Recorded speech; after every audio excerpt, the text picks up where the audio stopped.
Hello everyone, and welcome back to X-Ranger. Before we begin, I thought it would be interesting if each of you could leave a comment indicating which part of the world you're joining us from. Also, don't forget to like and subscribe if you're enjoying the episodes. Now let's get comfortable, relax, and start our program.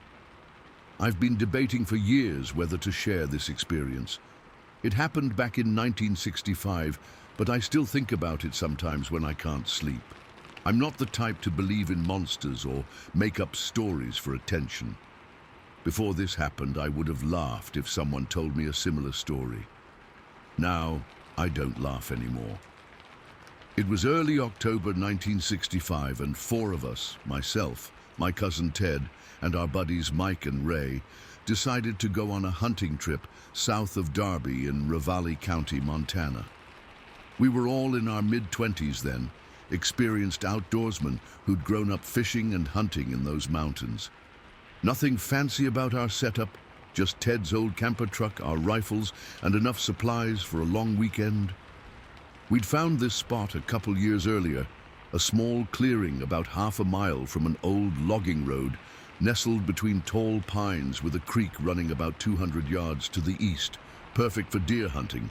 Isolated enough that we wouldn't run into other hunters, but not so remote that we'd get lost. The spot was beautiful that time of year, with the aspens turning golden and the air getting that crisp fall feel. We arrived around noon that Friday, parked the camper, and spent the afternoon setting up our site and scouting the area for signs of deer. The weather was unusually warm for October in Montana, probably in the high 60s. And we were in good spirits. We found plenty of deer tracks and droppings near the creek, which meant we had a good chance of success the next morning. After a simple dinner of canned beans and hot dogs cooked over the campfire, we sat around drinking beers and telling the same old stories we always shared on these trips. The sun had set, and the only light came from our fire and the nearly full moon overhead. It must have been around 9 in the evening when Ray first mentioned the silence. "You guys notice something weird?" he asked, looking up from the fire. "I can't hear any crickets." He was right. The forest had gone completely silent. No crickets, no owls, not even the rustling of small animals in the underbrush. Just the crackling of our fire and the occasional breeze through the pines. In all my years hunting those mountains, I'd never experienced such absolute silence in the woods. "Probably just a mountain lion passing through the area," Mike suggested, but didn't sound convinced. Predators can silence smaller creatures, but this felt different, more complete. We tried to shake it off, but the conversation died down as we all found ourselves listening to the unusual quiet. I remember checking my watch. It was 9:42 p.m. when we heard it the first time. The whistling. It started far off, maybe a quarter mile to the north of our camp. A clear, rhythmic whistle that rose and fell in a pattern that was almost musical, but wrong somehow. Not like a bird or any animal I'd ever heard. It didn't sound human either. It was too sustained, too powerful. The sound carried through the trees like it was cutting through the air. "What the hell is that?" Ted whispered, setting his beer down slowly. We all stood up, instinctively moving closer to the fire. The whistling continued for about 15 seconds, then stopped. We looked at each other, unsure what to say.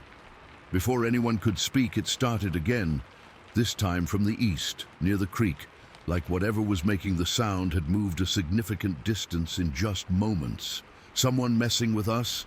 Mike suggested, but his voice had that tight quality it gets when people are trying not to sound scared. Ray shook his head. "No way someone could move that fast through these woods in the dark." The whistling moved again, now coming from the south, then the west, circling our camp. The pattern was always the same, a sequence of about 5 or 6 notes that rose and fell in the same rhythm. Not random, not natural. It felt deliberate, like communication. That's when we noticed the smell. It hit us all at once, a heavy, sour odor that seemed to settle over the clearing like a blanket. I've smelled a lot of things in the woods, dead animals, skunks, you name it, but this was different. It was musty and acidic at the same time, like wet fur mixed with something rotting and a hint of something else I couldn't identify. The closest comparison I can think of is when you open an old basement that's been sealed for decades, but much more intense. Mike gagged and covered his mouth. Jesus Christ, what is that? The whistling continued, moving around us, never in the same place twice. I felt the hairs on my arms stand up, and not just from the dropping temperature. There was something calculating about the way the sound moved, like whatever was making it was testing our perimeter, measuring our reactions. "I'm getting the rifles," Ted said, moving toward the camper. None of us objected.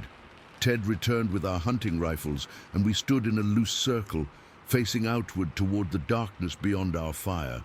The whistling continued for another 20 minutes, sometimes closer, sometimes farther away, but always moving. None of us spoke much. What was there to say? We all knew this wasn't normal. Then, as suddenly as it had begun, the whistling stopped. The silence that followed was almost worse. We stood there for what felt like an hour, but was probably only 10 minutes, straining to hear anything. The smell remained, that awful sour stench that seemed to cling to our clothes and skin. "I think we should sleep in the camper tonight," I finally said. No one argued. We put out the fire carefully, years of forest safety training kicking in despite our fear, and locked ourselves in Ted's camper. It was cramped with 4 grown men, but none of us were willing to sleep in the tents we'd planned to use. We kept the rifles close, 2 of us staying awake while the other 2 tried to sleep, rotating every couple hours. I don't think any of us actually slept much. The smell had somehow seeped into the camper despite the closed windows, and every cracking twig or rustling leaf outside had us on edge. At one point, around 2 in the morning during my watch, I swear I heard heavy footsteps circling the camper, deliberate and slow, like something inspecting us. I nudged Mike, who was on watch with me, and saw in his eyes that he heard it too. By dawn, the smell had mostly dissipated, and we cautiously emerged from the camper. The morning was clear and cool, with dew covering the grass in the clearing. Everything looked normal in the daylight. Birds were singing again, and the forest seemed to have returned to its natural state. "Maybe it was just a bear," Ray suggested, though he didn't sound convinced. We decided to check the perimeter of our camp, looking for any signs of what had circled us during the night. We found nothing unusual until we reached the eastern edge of the clearing, where the ground sloped gently toward the creek. The soil there was softer, still damp from recent rain, and that's where we saw them, the footprints. There was a clear line of them coming from the direction of the creek and skirting the edge of our campsite before disappearing into the harder ground to the north. They were unlike anything I'd ever seen. And remember, I'd been tracking animals in those mountains my entire life. They were footprints, no doubt about that, but they weren't from any animal native to Montana. Each print had 5 distinct toes, arranged in a pattern similar to a human foot, but vastly larger and proportioned differently. They were deeply pressed into the soft earth, suggesting whatever made them carried substantial weight. We gathered around one particularly clear impression. Ted knelt beside it, then placed his arm into the outline. The print was so large that his entire forearm, from elbow to fingertips, fit completely within it. We estimated it measured nearly 16 inches long and maybe 7 or 8 inches across at the widest point. "That's not a bear," Mike said quietly. The obvious statement somehow made the situation more real. "Not a moose, not an elk, not anything I've ever tracked," Ray added. He was the most experienced hunter among us. I stood there staring at the line of prints, feeling my stomach drop. The implications were sinking in. Something enormous had walked within yards of where we slept. Something that had circled our camp, whistling that strange pattern, leaving behind a scent so powerful it had forced us inside. "Look at how deep these are," Ted pointed out. running his hand around the edge of one print. Whatever made these weighs hundreds of pounds, and it was walking on two legs. That detail hit me hard. The prints were clearly from a bipedal creature. They formed a straight line, left, right, not the staggered pattern you'd see from a four-legged animal occasionally rearing up. And the stride length, measuring the distance between each footprint, showed that whatever made them had a stride of over 4 feet. The forest around us suddenly seemed to shrink, the trees closing in. I remember looking up at the surrounding woods, wondering if it was still there, watching us examine its tracks. The whistling and the smell from the night before now had a physical connection, these massive footprints proving that something real had been there. We didn't talk much as we followed the tracks as far as we could. They led to the creek, where they disappeared into the rocky terrain. None of us suggested trying to follow them further. Back at camp, we had a brief, tense discussion about what to do. Part of me wanted to pack up and leave immediately, but that would mean giving up on our hunting trip entirely. In the daylight, with rifles in hand and no sign of immediate danger, we convinced ourselves to stay, though we agreed to sleep in the camper again and keep watches through the night. Maybe it was just passing through, Mike suggested, but his voice lacked conviction. The rest of that day was ruined. We went through the motions of hunting, but our hearts weren't in it. Every sound in the forest made us jump, and we stayed closer to camp than we normally would have. I couldn't stop thinking about those prints, trying to rationalize what could have made them. A bear walking oddly, some prankster with fake feet. But deep down, I knew better. Those prints were made by something heavy and alive, something that had walked upright on 2 legs through our campsite while we huddled in fear. That night, we built a larger fire than usual and sat with our backs to it, facing outward toward the darkness. We didn't talk much, each lost in our own thoughts. The woods remained normal that evening, insects chirping, occasional owl calls, but the damage was done. We knew something was out there that shouldn't exist. We made it through the night without incident. No whistling, no smell, no footsteps, but none of us slept well, and by morning, we decided to cut our trip short. We packed up quickly and were on the road by 9. As we drove away, I looked back at those woods and felt something I'd never experienced before, a fundamental shift in how I understood the world. I'd spent my entire life in those mountains, thought I knew every creature that called them home. But clearly, I didn't. In the years since, I've heard other stories from that region. A logger who found similar tracks near a stream about 15 miles from our spot. A family that claimed to have seen 2 large, hair-covered figures walking hand in hand across a meadow at dusk. Each time, I feel that same chill I felt standing over those massive footprints. I've never told this story publicly before. My friends and I made an unspoken agreement not to discuss it outside our group. Ted passed away in 2008, and Mike moved to Arizona years ago. Ray and I still live in Montana, and occasionally, when we get together, the conversation sometimes turns to that October night. We never reach any new conclusions. I don't know what walked around our camp that night in 1965. I don't have a name for it, though others might. What I do know is this: something massive and alive circled our camp in the darkness, watching us, listening to us breathe, leaving behind evidence that couldn't be explained away. And sometimes, when I'm in the woods and the birds suddenly go quiet, I find myself listening for that whistling pattern and hoping I never hear it again. Story 2. The night something walked through our scout camp. I've carried this memory with me since the mid-1960s. I was 14 then, part of a Boy Scout troop camping in the Deer Lodge National Forest, just outside of Butte in Silver Bow County. It was supposed to be like any other scout camping trip, setting up tents, learning survival skills, telling ghost stories around the campfire. But what happened that night changed how I see the woods forever. There were 11 of us scouts plus 2 adult troop leaders.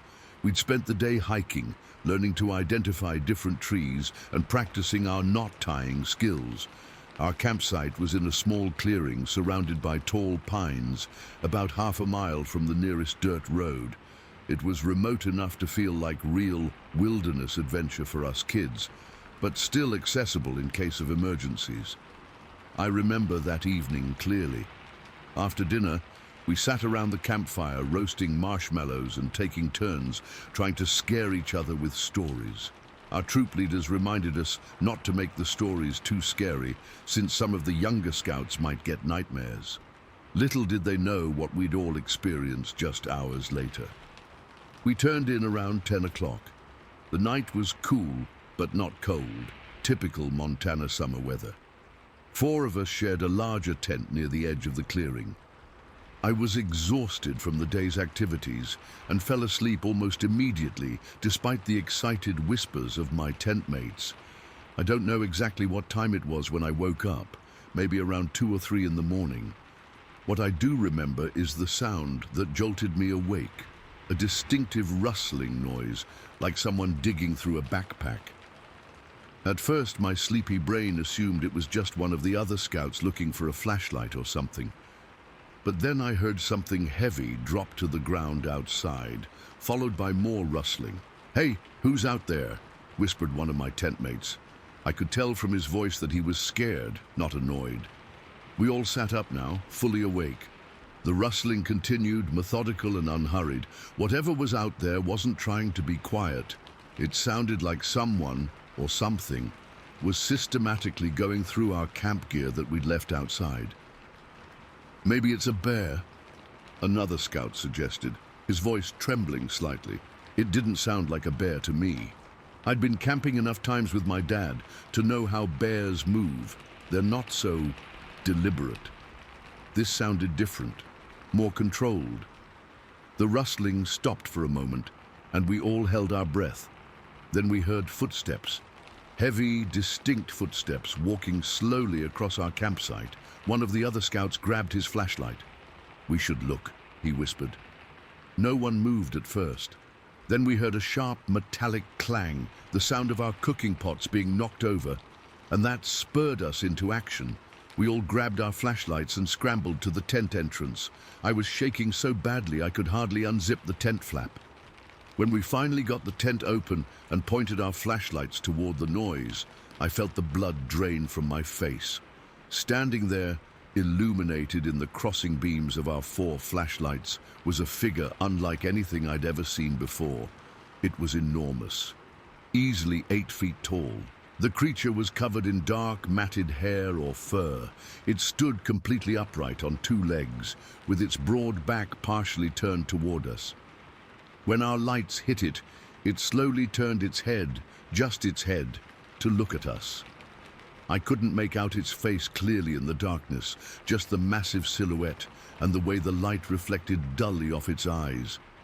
But what struck me most was how it didn't seem startled or afraid. It didn't freeze like a deer in headlights or run away like any normal animal would. We all started yelling at once. I don't even remember what I shouted, probably just wordless screams of terror. The commotion woke the rest of the camp, and soon other flashlight beams were joining ours from the other tents. The creature just looked at us. It was holding something in its hand. I later realized it was one of our food packs. Then, with deliberate slowness, it placed the pack down on a nearby stump. Not dropped it, placed it like it was making a point, like it was. Then it turned away from us and began to walk. Not run, not scurry away like a frightened animal. It walked with long, heavy strides that seemed to cover twice the distance a human step would. Each footfall made a distinct thud on the forest floor. It moved between 2 tall pines at the edge of our clearing and continued up a small ridge, never once looking back or showing any sign of fear. By now, our troop leaders were out of their tent, demanding to know what was happening. Everyone was talking at once, flashlight beams dancing wildly around the campsite and into the trees where the creature had disappeared. What was that thing? Did you see how big it was? It was standing up like a person. Our campsite was in complete chaos. Some of the younger scouts were crying.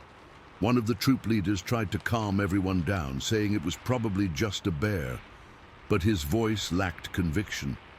He'd seen it too, I could tell. None of us slept the rest of the night. We huddled together around a hastily rebuilt campfire, jumping at every sound from the surrounding forest. The adults kept rifles close at hand, something they'd brought but had kept unloaded and out of sight until now. As dawn finally broke, casting long shadows through the trees, we began to see the extent of the disturbance. Our campsite looked like it had been methodically searched. Backpacks had been opened, food bags inspected. But nothing was destroyed or scattered randomly like a bear would have done. It was almost like someone had been looking for something specific. One of the troop leaders suggested we look for tracks. The ground around our campsite was mostly packed dirt and pine needles, not ideal for leaving footprints. But as we moved toward the direction the creature had walked off, we found an area of softer soil near a small seasonal creek bed. And there they were, footprints. But not like any animal tracks I'd ever seen.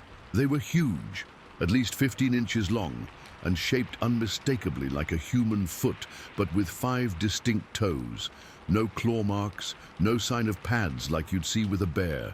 Just enormous human-like feet that had sunk deep into the soil, suggesting something of tremendous weight. We all gathered around those prints, nobody speaking for a long moment. One of the older scouts finally broke the silence. "Those aren't bear tracks." The troop leader knelt down beside one print, placing his hand next to it for scale. His entire hand barely covered the heel portion of the print. "I don't know what made these," he said quietly. It was the uncertainty in his voice that frightened me most. Adults were supposed to have answers. We followed the tracks as far as we could, up the ridge where we'd seen the creature disappear.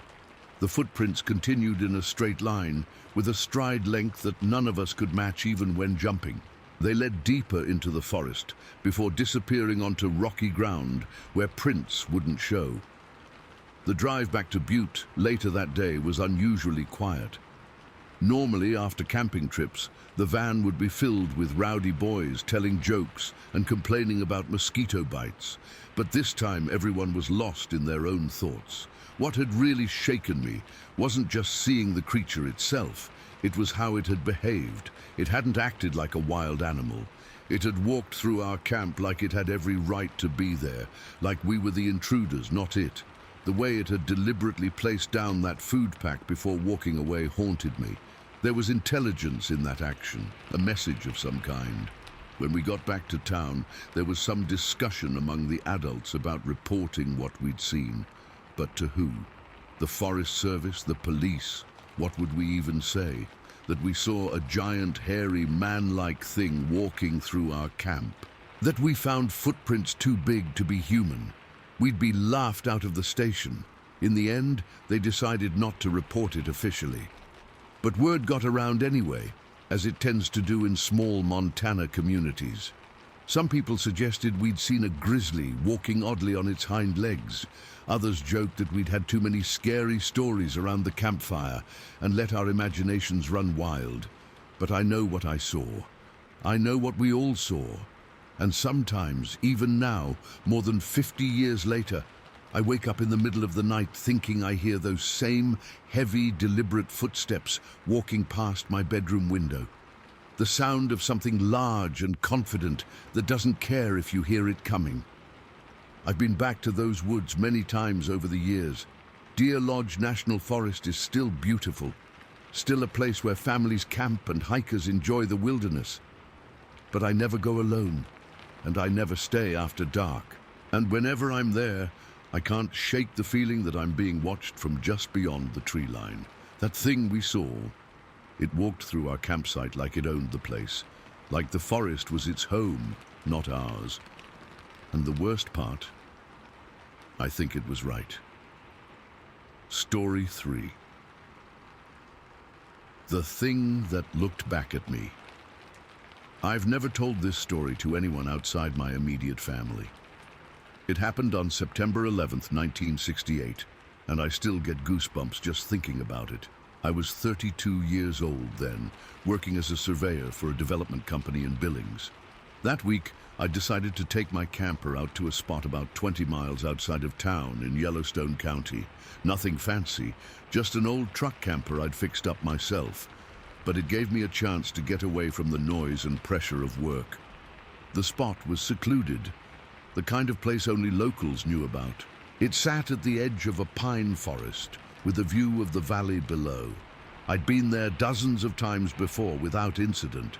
I'd arrived around 4 in the afternoon, set up my small camp, and spent the early evening fishing at a nearby stream. I caught nothing but enjoyed the peace. After cooking a simple dinner on my portable stove, I settled in with a paperback Western novel and a thermos of coffee, planning to read until I got sleepy. It was around 9:30 when I first noticed something odd. The usual forest sounds, crickets, the occasional owl, the rustling of small animals, had completely stopped. The silence was sudden and complete, like someone had flipped a switch. Anyone who spends time in the woods knows that when everything goes quiet at once, something's wrong. I put my book down and listened. Nothing. Not even the wind in the pines. I remember checking my watch and feeling a chill run down my spine, despite the mild September evening.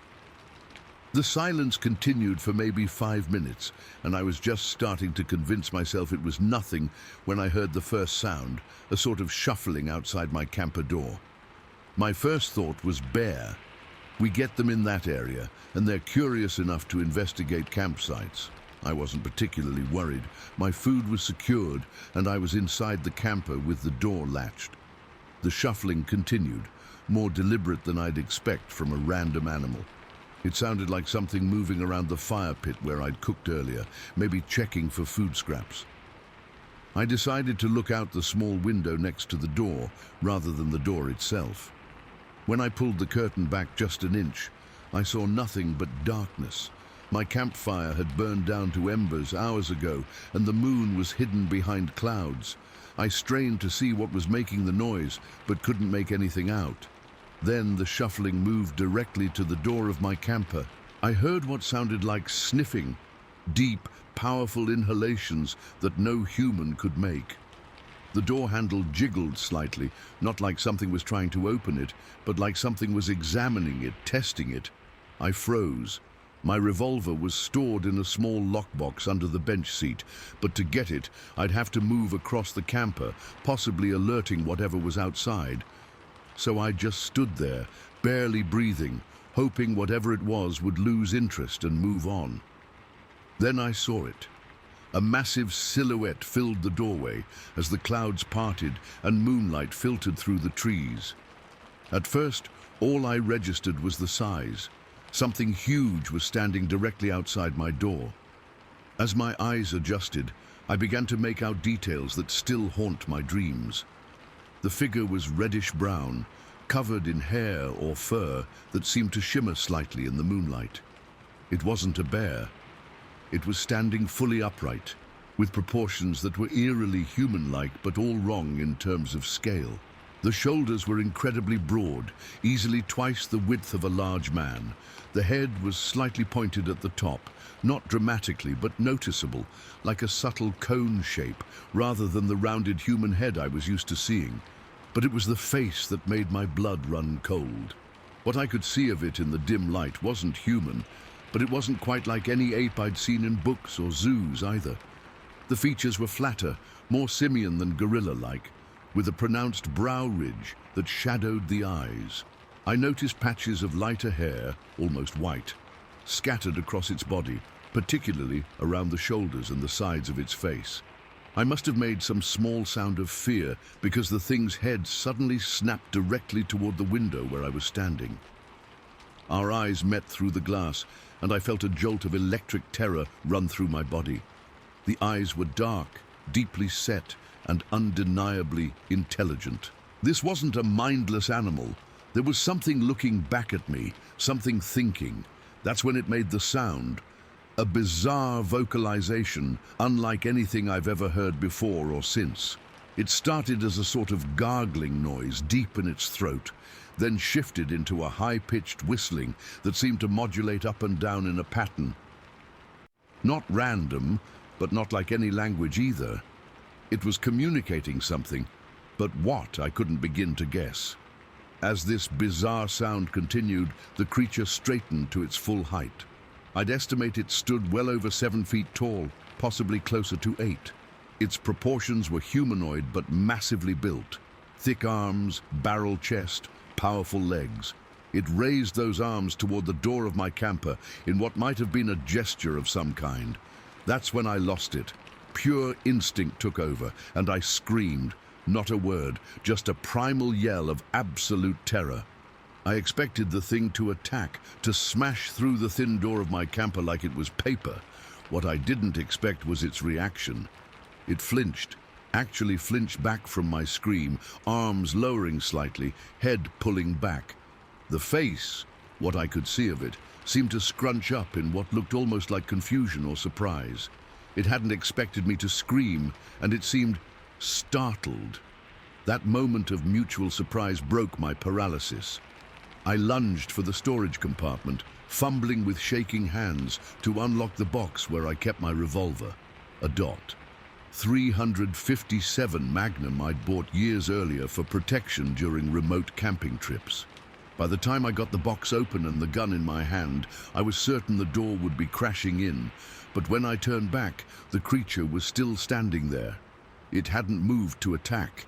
Instead, it had tilted its head slightly to one side, in a gesture that seemed disturbingly curious, like a dog trying to understand a strange sound. Despite its massive size and obvious strength, it made no move to force entry.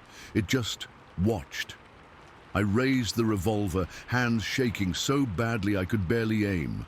Through the window, I could see it observing the gun in my hand. Did it know what a gun was? Did it understand the threat? I'll never know for sure, but what happened next suggests it might have. The creature took a single step back from the door, not in fear. There was no panic in its movements, but deliberately, almost respectfully. Then it leaned forward slightly, peering through the small gap where the door didn't quite seal against the frame.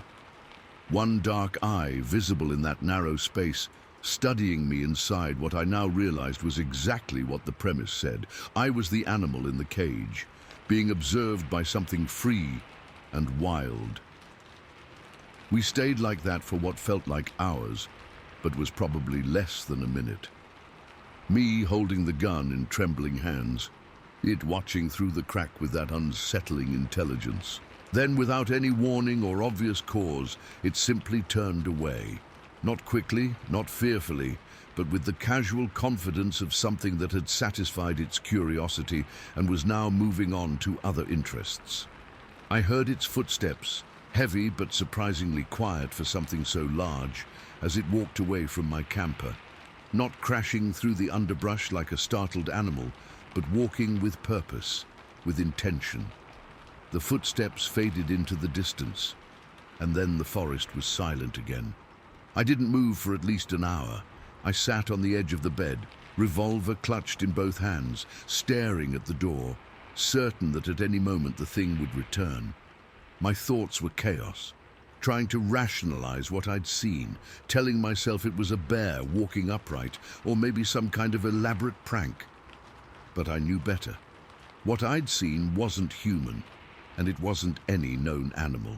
Eventually, the normal sounds of the forest returned, crickets chirping, an owl hooting in the distance. The resumption of these familiar noises gave me some small comfort, but I didn't sleep that night. I sat with my back against the far wall of the camper, gun in hand, jumping at every sound until dawn. When the first grey light of morning filtered through the trees, I packed up my camp in record time. I didn't bother with breakfast or coffee. I just wanted to get back to civilization, back to normality. As I was loading the last of my gear, I noticed something that made my stomach drop. Footprints in the soft earth around my fire pit.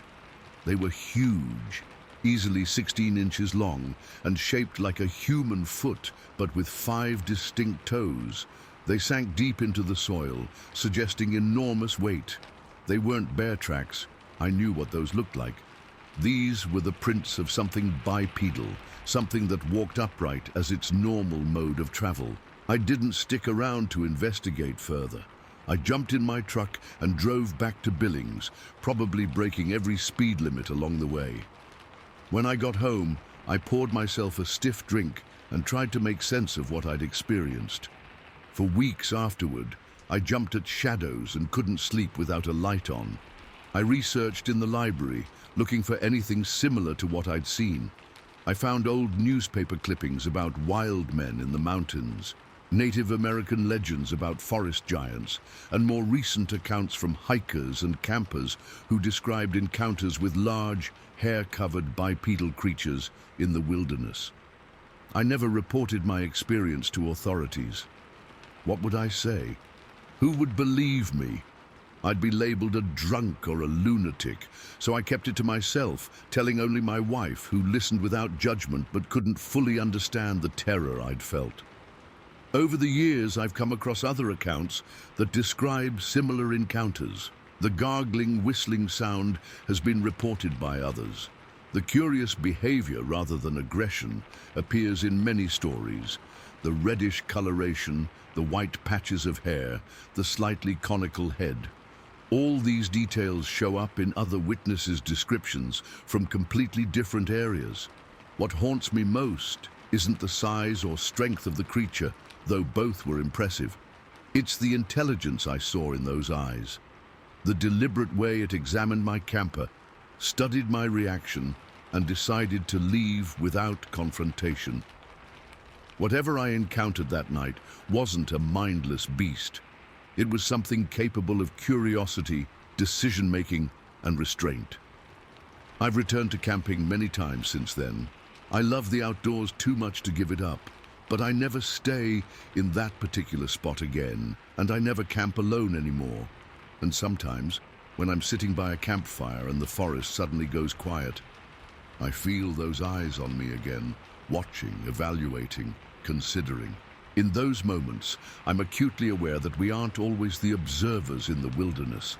Sometimes we're the ones being observed. The most terrifying aspect of my encounter wasn't the possibility of physical harm, though that was certainly present. It was the sudden, paradigm-shifting realization that I wasn't at the top of the food chain or the intelligence hierarchy out there in the wild. For a few minutes on that September night in 1968, I was the specimen in a cage, being studied by something that moved freely through a world I only visited. That reversal of roles, from human observer to observed subject, shook my understanding of my place in the natural world in ways I still struggle to articulate. I don't know what to call what I saw that night. Some would use names from folklore or cryptozoology, but labels seem inadequate for the reality of the experience. What I do know is that it was real, it was intelligent, and for reasons of its own, it chose to walk away rather than confront me. And sometimes late at night when I can't sleep, I wonder if it's still out there in the forests of Montana, occasionally approaching human encampments out of the same curiosity that brought it to my camper door over 50 years ago. Story 4. The day I realized we're not alone. I've kept this to myself for too long. The few times I've tried to tell someone, I can see the disbelief in their eyes, even when they nod along politely. It happened on December 26, 1975, the day after Christmas, near Vaughan in Cascade County, Montana. I remember the date so clearly because it was supposed to be just a normal day after the holidays. Instead, it became the day that changed everything I thought I knew about what lives in our forests. We had a modest ranch-style house on about 15 acres, backing up against a dense patch of woods. Nothing fancy, just enough land to keep a few horses and some chickens. I was 37 then, lived there with my wife and 2 teenage kids. We'd been there nearly 8 years and knew every inch of our property. That morning started quietly enough. It had snowed lightly overnight, just a dusting that made everything look clean and fresh. The sky was that brilliant Montana blue that you only get in winter when the air is so clear it almost hurts to breathe it. Temperature was hovering around 20 degrees, cold but not bitter. My wife was inside cooking breakfast, the kids still sleeping in after staying up late the night before with their Christmas presents. I'd gone out early to feed the horses and check on things, just like any other day. We had 3 horses then, an old quarter-horse gelding named Buck and 2 younger mares. I remember the instant I stepped into the barn, something felt wrong. The horses were agitated, not just a little restless, but genuinely disturbed. Buck was snorting, eyes wide, and the mares were moving nervously around their stalls, occasionally pawing at the ground. At first, I thought maybe a coyote or wolf had been prowling around. We'd had problems with predators before, nothing unusual for rural Montana. I checked the chicken coop, all intact, no signs of disturbance. The horses continued to act up, and now they were all facing the same direction, looking past me toward the tree line about 200 yards from our house. I followed their gaze, but didn't see anything at first. Just the usual view. Open field covered in a thin layer of snow, then the dark line of pine and fir trees beyond. I stood there for maybe 5 minutes, scanning back and forth, trying to spot whatever had the horses so worked up. That's when I noticed a slight movement at the edge of the woods. At first, I thought it might be a moose or an elk. We'd seen them occasionally, though they usually kept deeper in the forest. But as I focused on that spot, I realized what I was seeing wasn't moving like any animal I recognized. I went back to the house and grabbed my rifle, a Dot 30-06 I kept for hunting and protection. Also picked up a pair of binoculars from the shelf by the door. My wife asked what was wrong, and I just told her something was spooking the horses. I didn't want to alarm her before I knew what I was dealing with. Back outside, I raised the binoculars and focused on the tree line. What I saw through those lenses froze the blood in my veins. Standing there, half concealed by a large pine, was what I can only describe as a humanoid figure. But this was no human. It stood at least 7.5 feet tall, maybe taller, with shoulders twice as broad as any man I'd ever seen. It was covered in dark hair or fur, not like a coat someone would wear, but like it was part of its body. I lowered the binoculars, thinking maybe they were playing tricks on me. But even with my naked eye, I could make out the massive silhouette against the trees. It was moving slightly, shifting its weight from one foot to the other, but otherwise staying in place, just watching.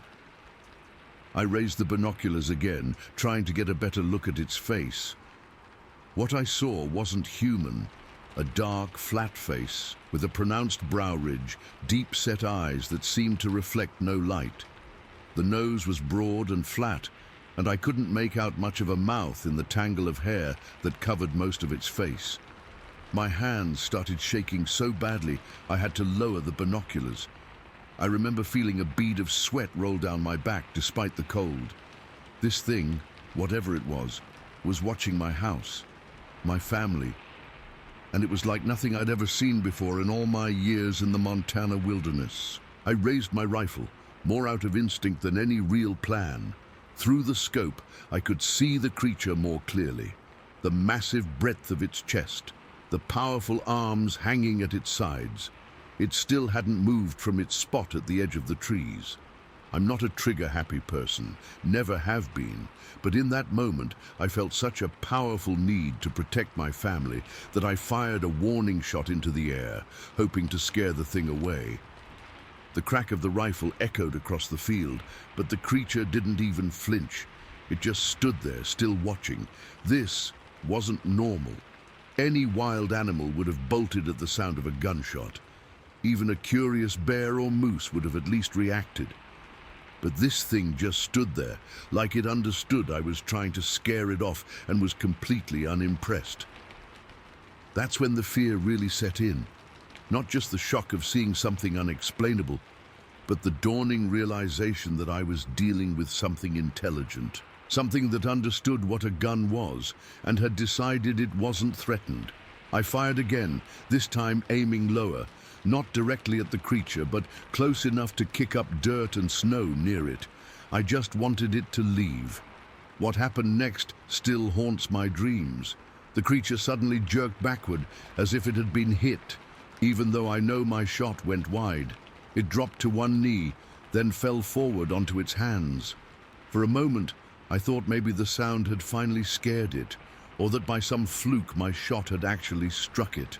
But then I realized it was moving in a way that looked unmistakably like it was injured. It started to crawl forward, using its long arms to drag itself along the ground. I felt sick. Had I actually hit it? I never intended to. But before I could process what was happening, the creature suddenly pushed itself back upright. It staggered briefly, then stood to its full height again, and that's when everything changed. From the same section of forest, 3, maybe 4, other figures emerged. They were similar in size and appearance to the first one, all covered in dark hair, all walking upright on 2 legs. They moved quickly to the first creature, surrounding it. One of them put what looked like an arm around the first one's waist, supporting it. I couldn't believe what I was seeing. Not just one of these things, but a group of them. And they were clearly helping each other, coordinating their movements, communicating somehow. The injured one leaned against one of the others, while the rest positioned themselves between it and my direction, like they were protecting it.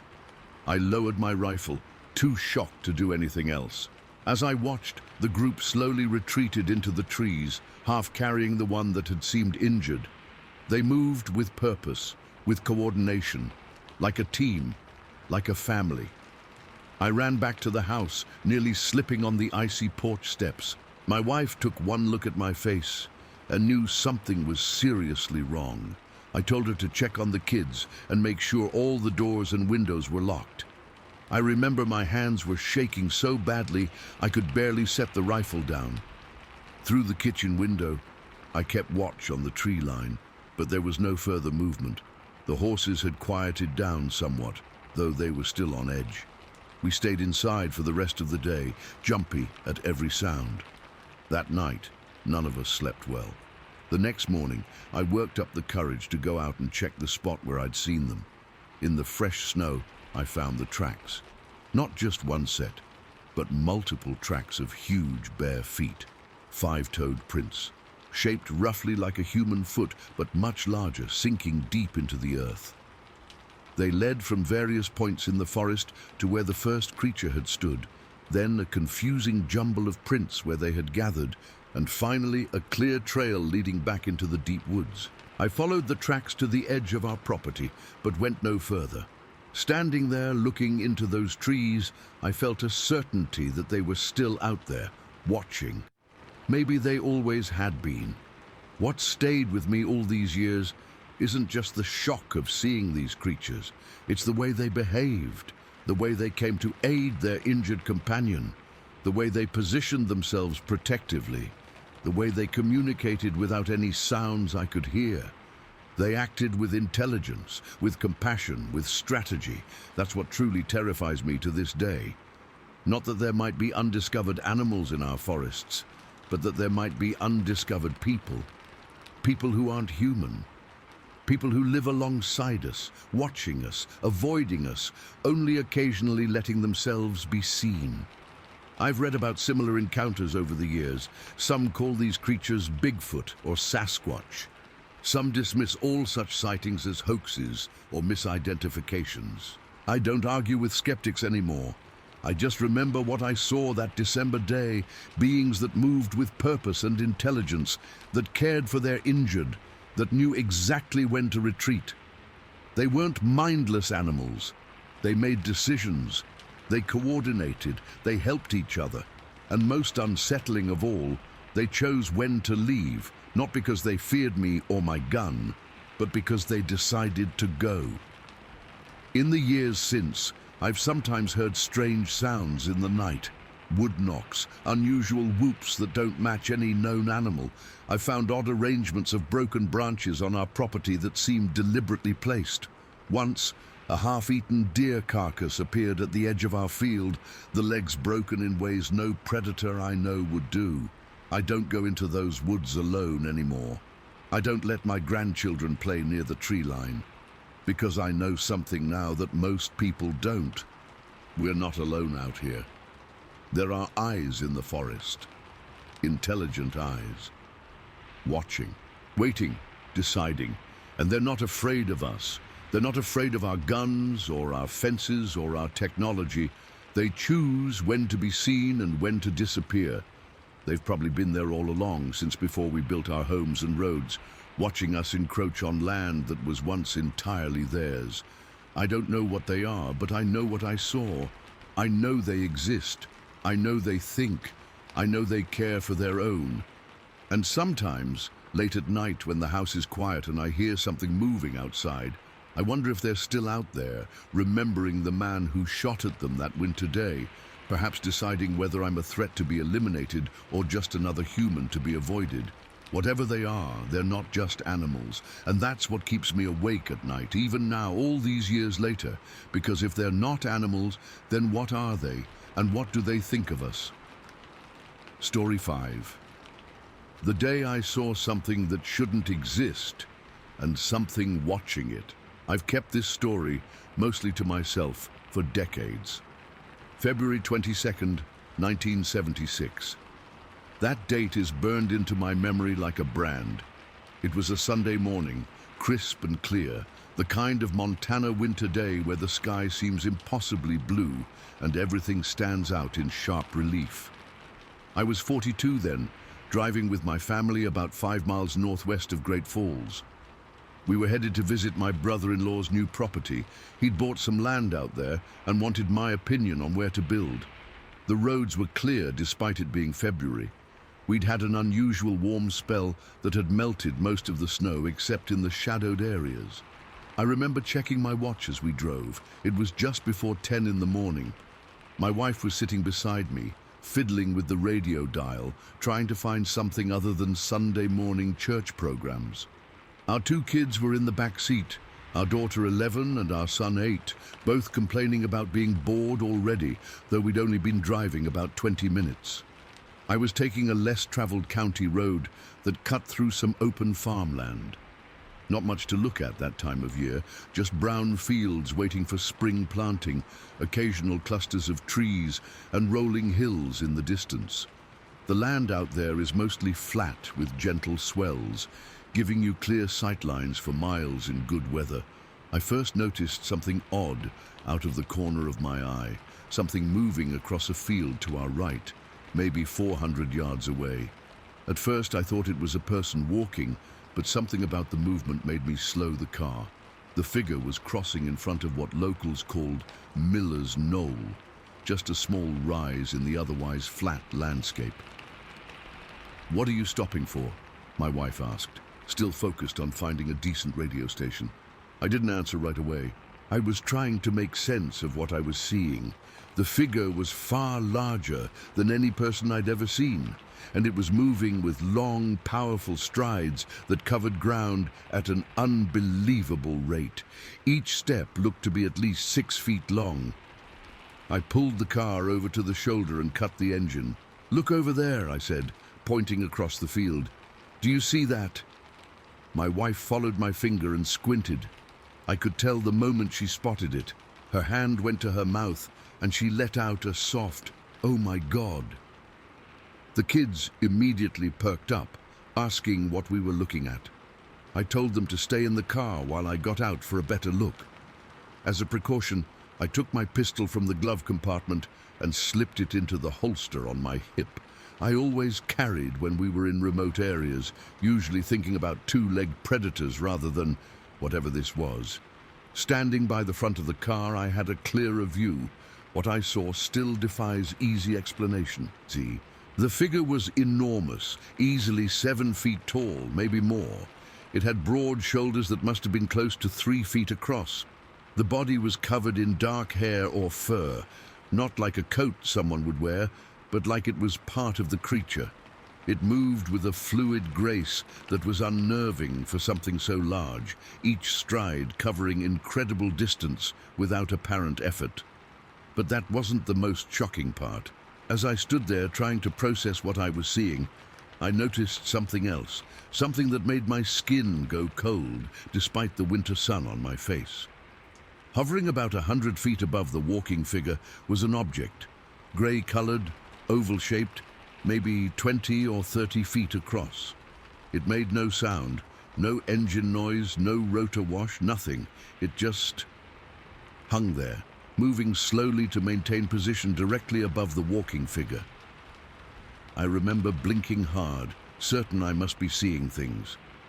The object had no visible means of propulsion, no wings, no rotors, no jets. It didn't look like any aircraft I'd ever seen, and I'd been in the Air Force for 6 years in my 20s. It was just a solid, metallic-looking oval, keeping perfect pace with the creature below. By this point, my wife had joined me beside the car, despite my earlier instruction to stay put. She stood close to me, her arm pressed against mine. "What is that thing?" she whispered, and I knew she wasn't just talking about the creature. "The thing in the sky. Do you see it too?" I nodded, unable to find words. Knowing she could see it too somehow made it worse. This wasn't just my imagination playing tricks. Against all better judgment, I decided to move closer. Not too close, but enough to get a better look. I told my wife to get back in the car with the kids, but leave the doors unlocked in case we needed to leave in a hurry. She did, though I could see the reluctance on her face. Not because she wanted to come with me, but because she didn't want me going at all. I began walking across the barren field, moving perpendicular to the creature's path. The ground was uneven, still partially frozen in spots, making my progress slower than I would have liked. I kept one hand near my holstered pistol, though even then, I knew it would probably be useless if that thing decided to charge. I'd covered maybe 100 yards when the creature suddenly stopped. Until that moment, it had been moving steadily, seemingly unaware of or unconcerned with my presence. But now it went completely still. Then, with a deliberate slowness that made my heart pound in my chest, it turned its entire upper body toward me. What I saw then is seared into my memory. The face, if you can call it that, was set directly on broad shoulders with almost no neck visible. Heavy brow ridges shadowed the eyes, which I couldn't clearly see at that distance, but could feel fixed on me with unwavering intensity. The head seemed slightly pointed at the top, not dramatically, but noticeable even from where I stood. For what felt like an eternity, but was probably only seconds, we stared at each other across the open field. I was frozen in place, my breath caught in my throat. Something primal in me recognized a predator, an apex predator, and every instinct screamed at me not to run, not to trigger the chase response. Above us both, the oval object remained perfectly stationary, as if observing our confrontation with clinical interest.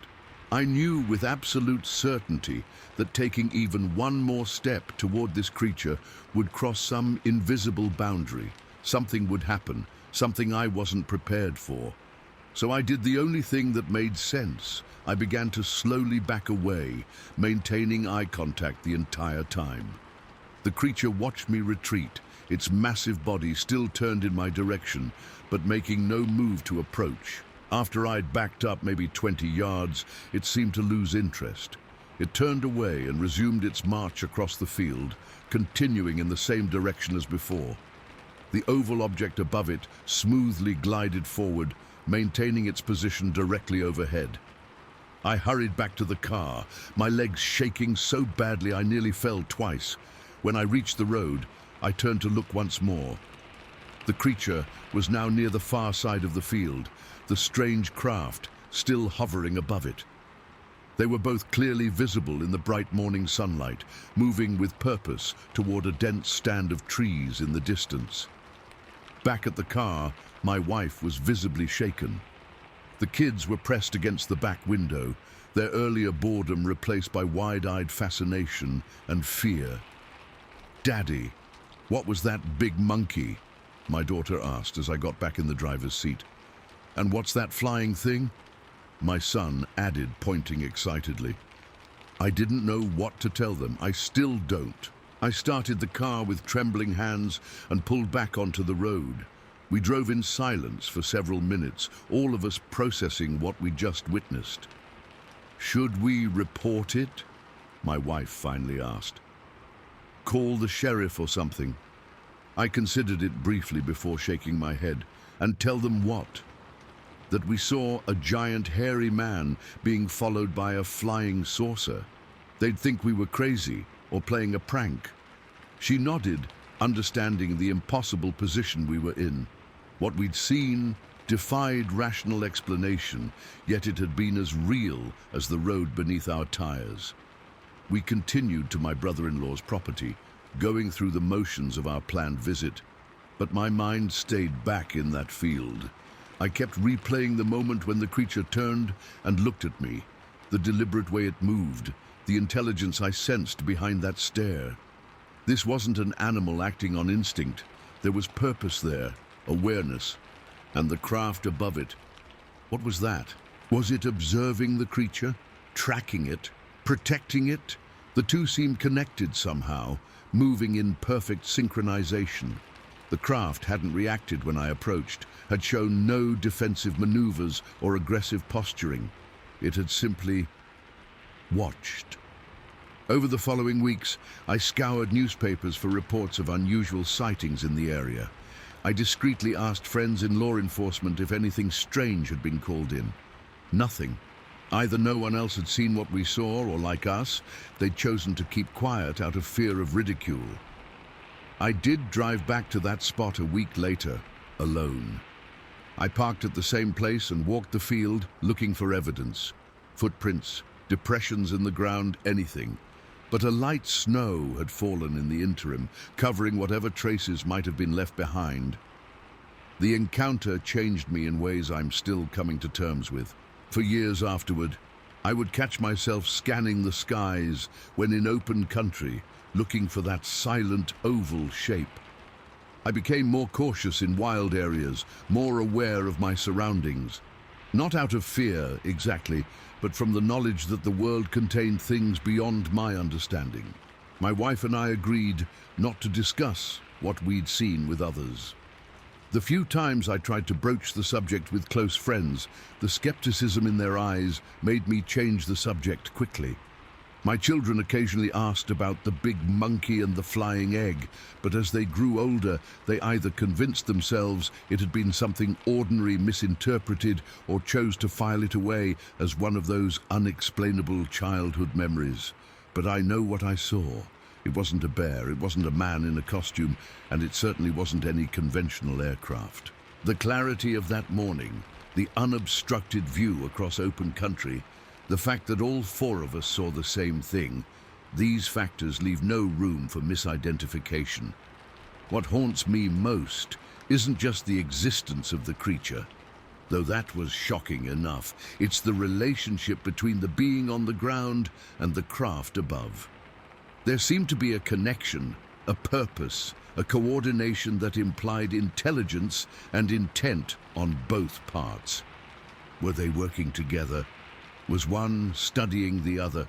Were they both aware of me, or just the creature on the ground? I've spent decades turning these questions over in my mind without finding satisfactory answers. I've read accounts of similar creatures, what some call Bigfoot or Sasquatch, but very few mention any connection to aerial phenomena. Those that do are often dismissed even within communities dedicated to researching these subjects. I'm 78 now, and I've never again seen anything like what we witnessed that February morning. But I know they're out there, the creature on the ground and whatever controls the craft above. Sometimes when I'm driving alone on empty roads, I scan the fields and sky, half hoping and half fearing I might see them again. Because the most terrifying aspect wasn't just seeing something that shouldn't exist. It was the moment when it turned and saw me too. The moment when I realized that both the thing on the ground and whatever was watching from above were fully aware of my presence. They knew exactly where I was. They saw me seeing them, and they decided, for reasons I'll never understand, to simply continue on their way rather than investigate further. What were they doing out there that morning? Where were they going? And how long have they been moving through our world, just beyond the edge of what most people ever notice? I don't expect answers anymore, but I know what I saw. And sometimes, when I look up at the clear blue Montana sky, I can't shake the feeling that something up there is still watching. Story 6. They knew I was watching. I never told this story online before. Not sure why I'm doing it now, except that I need to tell someone who might actually believe me. This happened on April 4th, 1976, in East Helena, Montana. I was 14 years old then. Our house sat on a few acres of land with a large pasture behind it that stretched about half a mile before hitting the tree line. My bedroom was on the second floor, with a window that looked out over the entire field. That morning I woke up unusually early. The digital clock by my bed read 4:32. I'm not sure what woke me. Maybe a noise outside, maybe just one of those random early wake-ups. It was still dark outside, but not completely black. More of that deep blue pre-dawn darkness, where you can make out shapes but not details. I remember lying there for a few minutes, trying to fall back asleep before giving up and going to my window. I liked watching the pasture behind our house, especially in the early mornings when deer would sometimes come out to graze. We'd get small herds of 5 or 6, and I kept a little journal where I'd note when they appeared. So I just stood there at the window, leaning on the sill, looking out over the field in the dim light. The grass was still dormant from winter, just starting to get some green back with the early spring. Nothing moved out there for the first 20 minutes or so. I was getting bored and thinking about crawling back into bed when I noticed movement at the far end of the pasture, near where it met the trees. At first, I thought it was the deer I'd been hoping to see, but something wasn't right about the way they moved. Deer have this distinctive way of walking, kind of bouncy and alert. This was different, smoother, deliberate. As my eyes adjusted better to the half-light, I realized I was looking at 2 figures walking across our field. They were walking upright on 2 legs. My first thought was that they were people, maybe trespassers or hunters who shouldn't be on our property. But as they moved farther from the trees and into a slightly clearer area, I could tell they were much too big to be normal people. There were 2 of them, one significantly larger than the other, but both absolutely huge. The bigger one had to be at least 7 feet tall, maybe even 8. The smaller one was maybe 6.5 feet, but still massive through the shoulders and chest. They were walking side by side across the field, moving with these long, smooth strides. The strangest thing about them, well, one of the many strange things, was their silhouettes. Their heads seemed to sit directly on their shoulders, like they had almost no neck at all. Even from that distance, I could see how broad they were, much wider than any person I'd ever seen. They were about halfway across the field when they stopped. The larger one bent down toward the ground, and at first I thought it was picking something up from the grass. But when it straightened again, I realized it had lifted something much bigger, something dark that looked about the size of a hay bale. The object had what looked like points or limbs hanging from its ends. I couldn't make out exactly what it was in the dim light, but a terrible thought crossed my mind that it might be an animal of some kind. The larger figure handed this dark bundle to the smaller one. There was something deliberate and careful in the way they did this, almost like they were performing a ritual or a practice task. The smaller figure took the bundle and started walking back toward the tree line, carrying whatever it was. That's when the larger figure turned around. Instead of following the smaller one back to the trees, it turned and began walking directly toward our house, toward my window. I felt a cold wave of fear wash over me. I wanted to duck down or hide, but I was frozen in place. The figure moved with purpose, covering ground quickly with those enormous strides. It walked maybe 100 yards toward the house and then stopped, still quite a distance away, but close enough now that I could make out more of its shape. It was covered in what looked like dark hair or fur all over its body.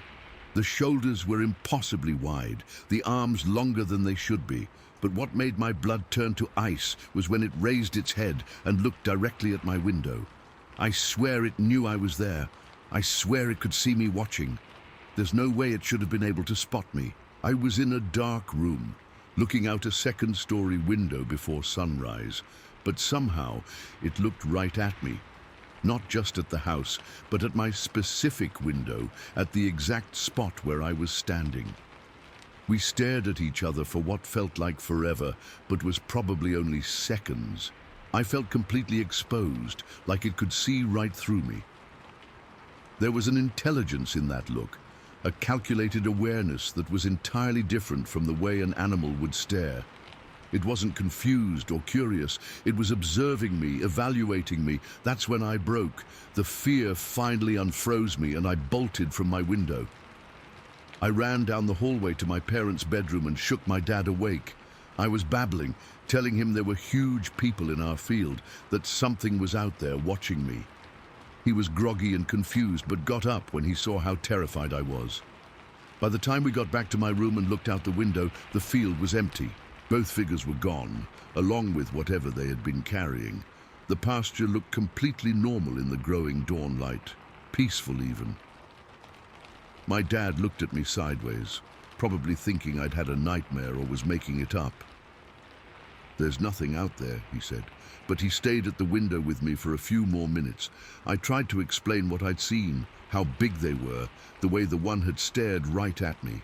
I could tell he didn't believe me, but he was being patient, letting me talk it out. I couldn't sleep after that. I stayed up as the sun rose, watching the field from my window, half expecting the figures to return. Around 7, when it was fully light outside, I convinced my dad to walk out into the pasture with me to check for any evidence. We found it about 200 yards from the house, a single, enormous footprint pressed deep into a patch of softer soil. It was shaped like a human foot, but was 17.5 inches long. My dad measured it with the tape measure he always carried in his pocket. 5 toes, a deep arch, and a wide heel. A normal human print, but scaled up to an impossible size. There was only the one clear print, but nearby, the grass was pressed down in a line, like something heavy had walked through it. My dad's attitude changed when he saw that footprint. He wasn't dismissive anymore. He went quiet, staring at the print with a troubled expression I'd never seen on his face before. He told me to stay at the house while he went inside to make a phone call. A couple hours later, 2 sheriff's deputies showed up. They weren't in patrol cars, just a regular pickup truck, like they didn't want to draw attention. My dad took them out to see the footprint. I tagged along behind them, listening as I told them everything I'd seen. They asked straight questions, nothing condescending, nothing like they thought I was making it up. They measured the print, took photos of it, and made a cast using some plaster they had brought with them. The older deputy pulled me aside while the younger one was finishing with the cast. "I believe you saw something," he told me quietly. "We've had other reports over the years. Not many people talk about it openly, but it happens." He didn't elaborate, just clapped me on the shoulder and told me to keep my eyes open and to call them if I ever saw anything like it again. After they left, my dad and I had a long talk. He told me he'd heard stories when he was younger. Hunters talking about giant footprints in remote areas, strange sounds in the mountains at night, large shadowy figures spotted at the edge of camp lights. He'd always thought they were just tall tales until he saw that footprint in our own pasture. For weeks afterward, I had trouble sleeping. I kept my curtains closed at night, no longer interested in watching for deer in the early mornings. Every sound outside my window made me jump. I kept thinking about that moment of eye contact, the absolute certainty I felt that it knew I was watching it, that it had deliberately approached the house to get a better look at me. I never saw the figures again, though sometimes in the years that followed, I'd find strange things on our property. Branches broken at heights no person could reach, unusual arrangements of rocks that didn't seem natural, and once a half-eaten deer carcass placed almost ceremonially at the edge of our field. It's been over 40 years now, but I still think about what I saw that morning, about what it was carrying, about why it looked directly at me. Was it curious? Was it sending a message? Was I witnessing something I wasn't supposed to see? What bothers me most is the coordination between the two figures, the way they moved together, the way they handed off that dark bundle, the way one left while the other stayed to look at the house. There was purpose there, intelligence, communication. These weren't animals acting on instinct. They were doing something deliberate, something planned, and they knew they were being watched. That's what still sends chills down my spine all these years later. That thing looked right at me through the darkness, through my window, and it knew I was there. It knew I had seen it. Sometimes I wonder if they're still out there, moving through fields and forests in the early morning hours when most people are asleep. I wonder if they still remember the human child who saw them that day, who witnessed whatever they were doing. I wonder if they're watching, waiting for me to look out my window again. I've spent decades researching similar sightings, looking for patterns or explanations. Montana has a long history of strange encounters in remote areas, witnesses describing large, hair-covered bipedal creatures moving through forests and fields. Most people keep these stories to themselves, afraid of ridicule or disbelief. I might never have spoken about it either, if not for that footprint proving I hadn't imagined the whole thing. The scientific part of my brain says there must be a rational explanation, perhaps an unknown species of primate somehow surviving undetected in the wilderness areas of North America.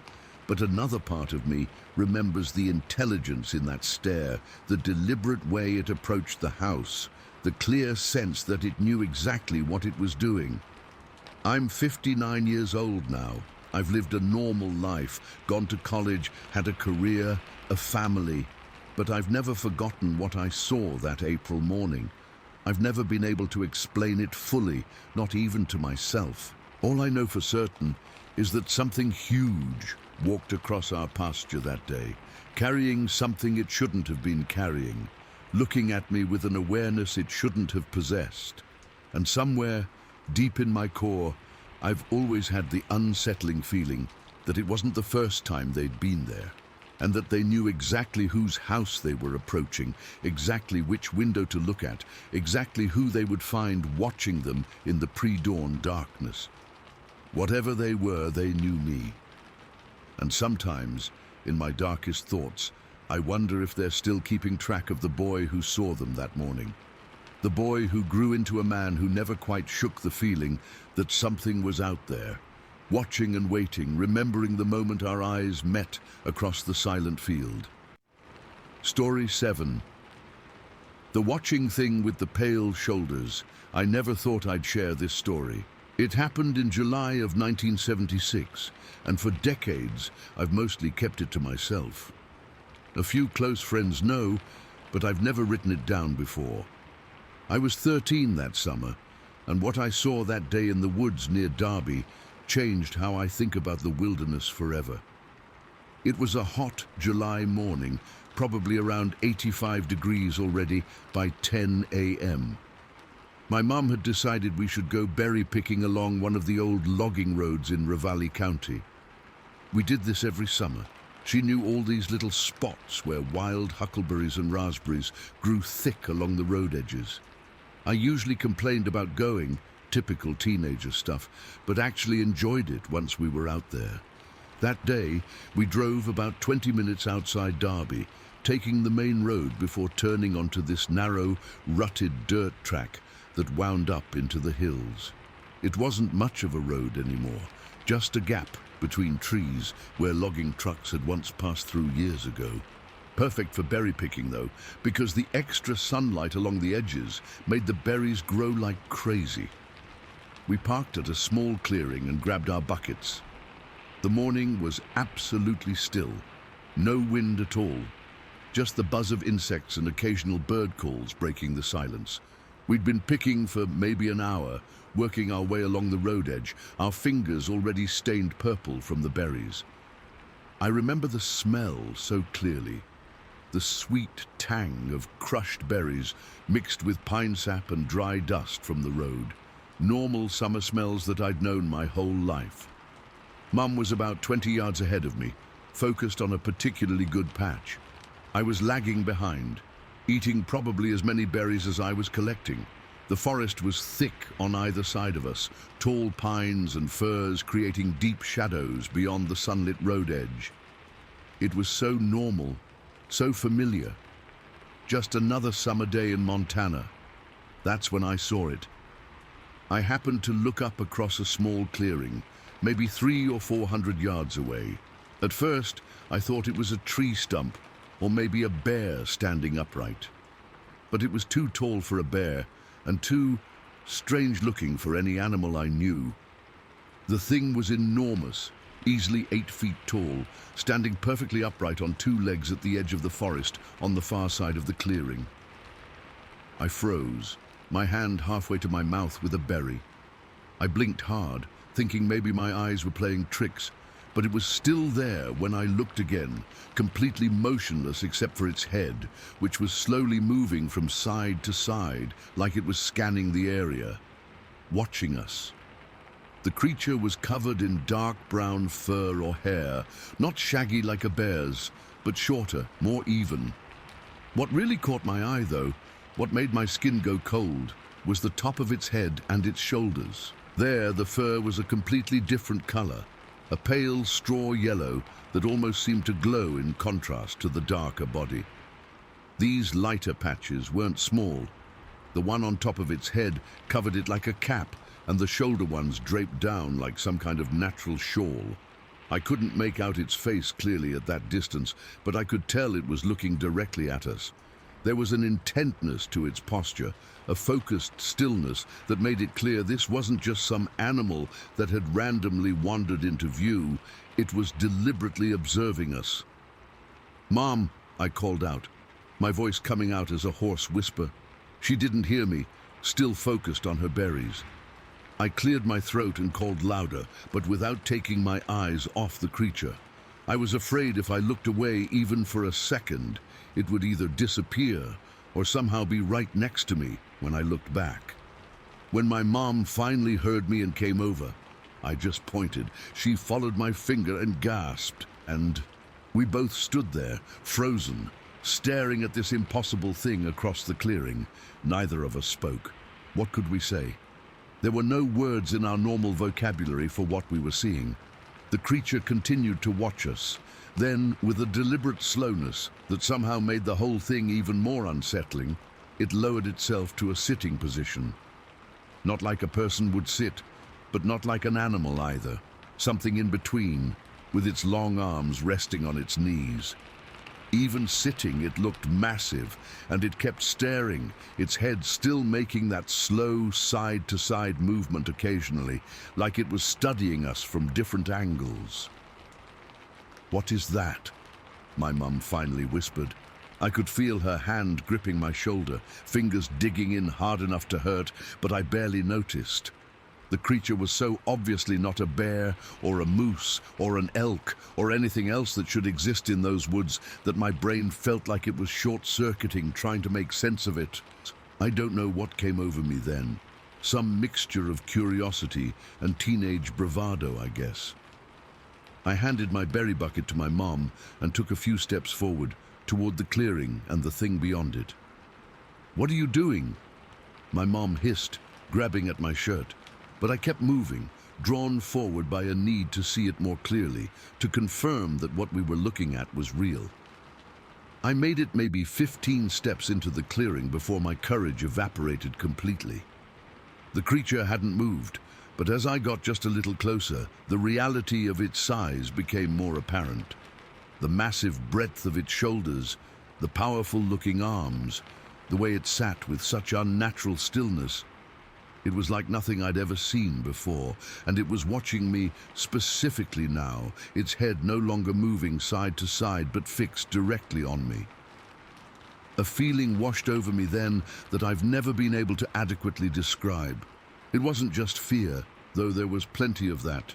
It was the sudden, gut-dropping realization that I was being observed, studied, evaluated. I wasn't the curious human checking out a strange animal. I was the specimen being examined by something with intelligence behind its stare. I backed up slowly until I reached my mum.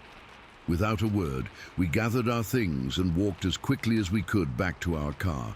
I kept looking over my shoulder, half expecting to see the creature following us, but it remained in its spot, watching us retreat. Once we reached the car, we didn't immediately leave. Instead, we sat there with the doors locked, both of us unable to stop staring back across the clearing at the thing. It was still there, still sitting, still watching. From this new angle, with the sun hitting it differently, those pale patches on its shoulders were even more pronounced, almost like a deliberate marking or signal of some kind. We stayed like that for what must have been at least half an hour, locked in this bizarre standoff. Neither side approaching, neither side retreating, just watching each other across the sunlit clearing, while the normal forest sounds continued around us, oblivious to the impossible thing happening. Eventually, my mum started the car. The sound of the engine seemed obscenely loud in the quiet forest. The creature's head tilted slightly at the noise, but otherwise it didn't react. As we slowly drove away, I twisted in my seat to keep watching out the back window until the clearing and the thing in it disappeared around a bend in the road. The drive home was almost completely silent. What could we say? We'd seen something that shouldn't exist, something that our minds couldn't properly categorize. Finally, about halfway home, my mum spoke. "We don't need to tell your father about this." I nodded. I understood instinctively what she meant, not because my dad wouldn't believe us, but because putting it into words would somehow make it more real and at the same time less believable. How do you describe something so outside normal experience without sounding crazy or making it sound like a bear misidentified? But it wasn't a bear. Bears don't have straw-colored patches on their heads and shoulders. Bears don't sit and observe you with calculated interest for 30 minutes. Bears don't make you feel like you're the one being studied, categorized, remembered. For weeks afterward, I had trouble sleeping. I kept replaying the scene in my mind, remembering those pale patches on its dark fur, the way it moved its head from side to side, the deliberate way it sat down without breaking its gaze. Sometimes I'd wake up at night convinced it was outside my window, watching me sleep with that same patient, studying stare. I became obsessed with trying to understand what we'd seen. I checked out books from the library about wildlife in Montana, about cryptozoology, about unexplained phenomena. Nothing quite matched what we'd witnessed. The closest descriptions came from scattered reports of Bigfoot or Sasquatch encounters, but even those didn't mention the distinctive coloration. That straw yellow hair on top of the head and over the shoulders that stood out so vividly against the darker fur. Over the years, I've occasionally met other people who've had strange experiences in the Montana wilderness. Hunters who found massive, unexplainable footprints. Hikers who heard bizarre vocalizations that couldn't be attributed to any known animal. A few who glimpsed large, upright figures moving through distant trees. I listened to these stories more carefully than most people would, looking for any mention of pale shoulders or that distinctive studying behavior.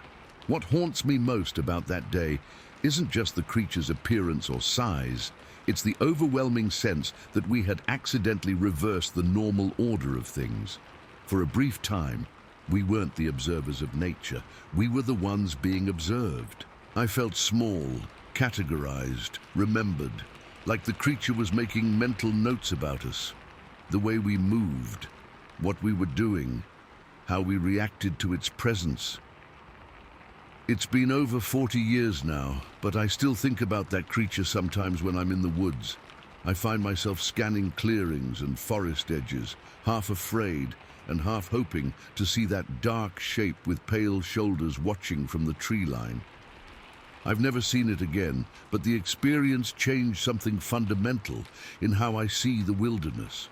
The forest is no longer just a place of trees and animals and berries.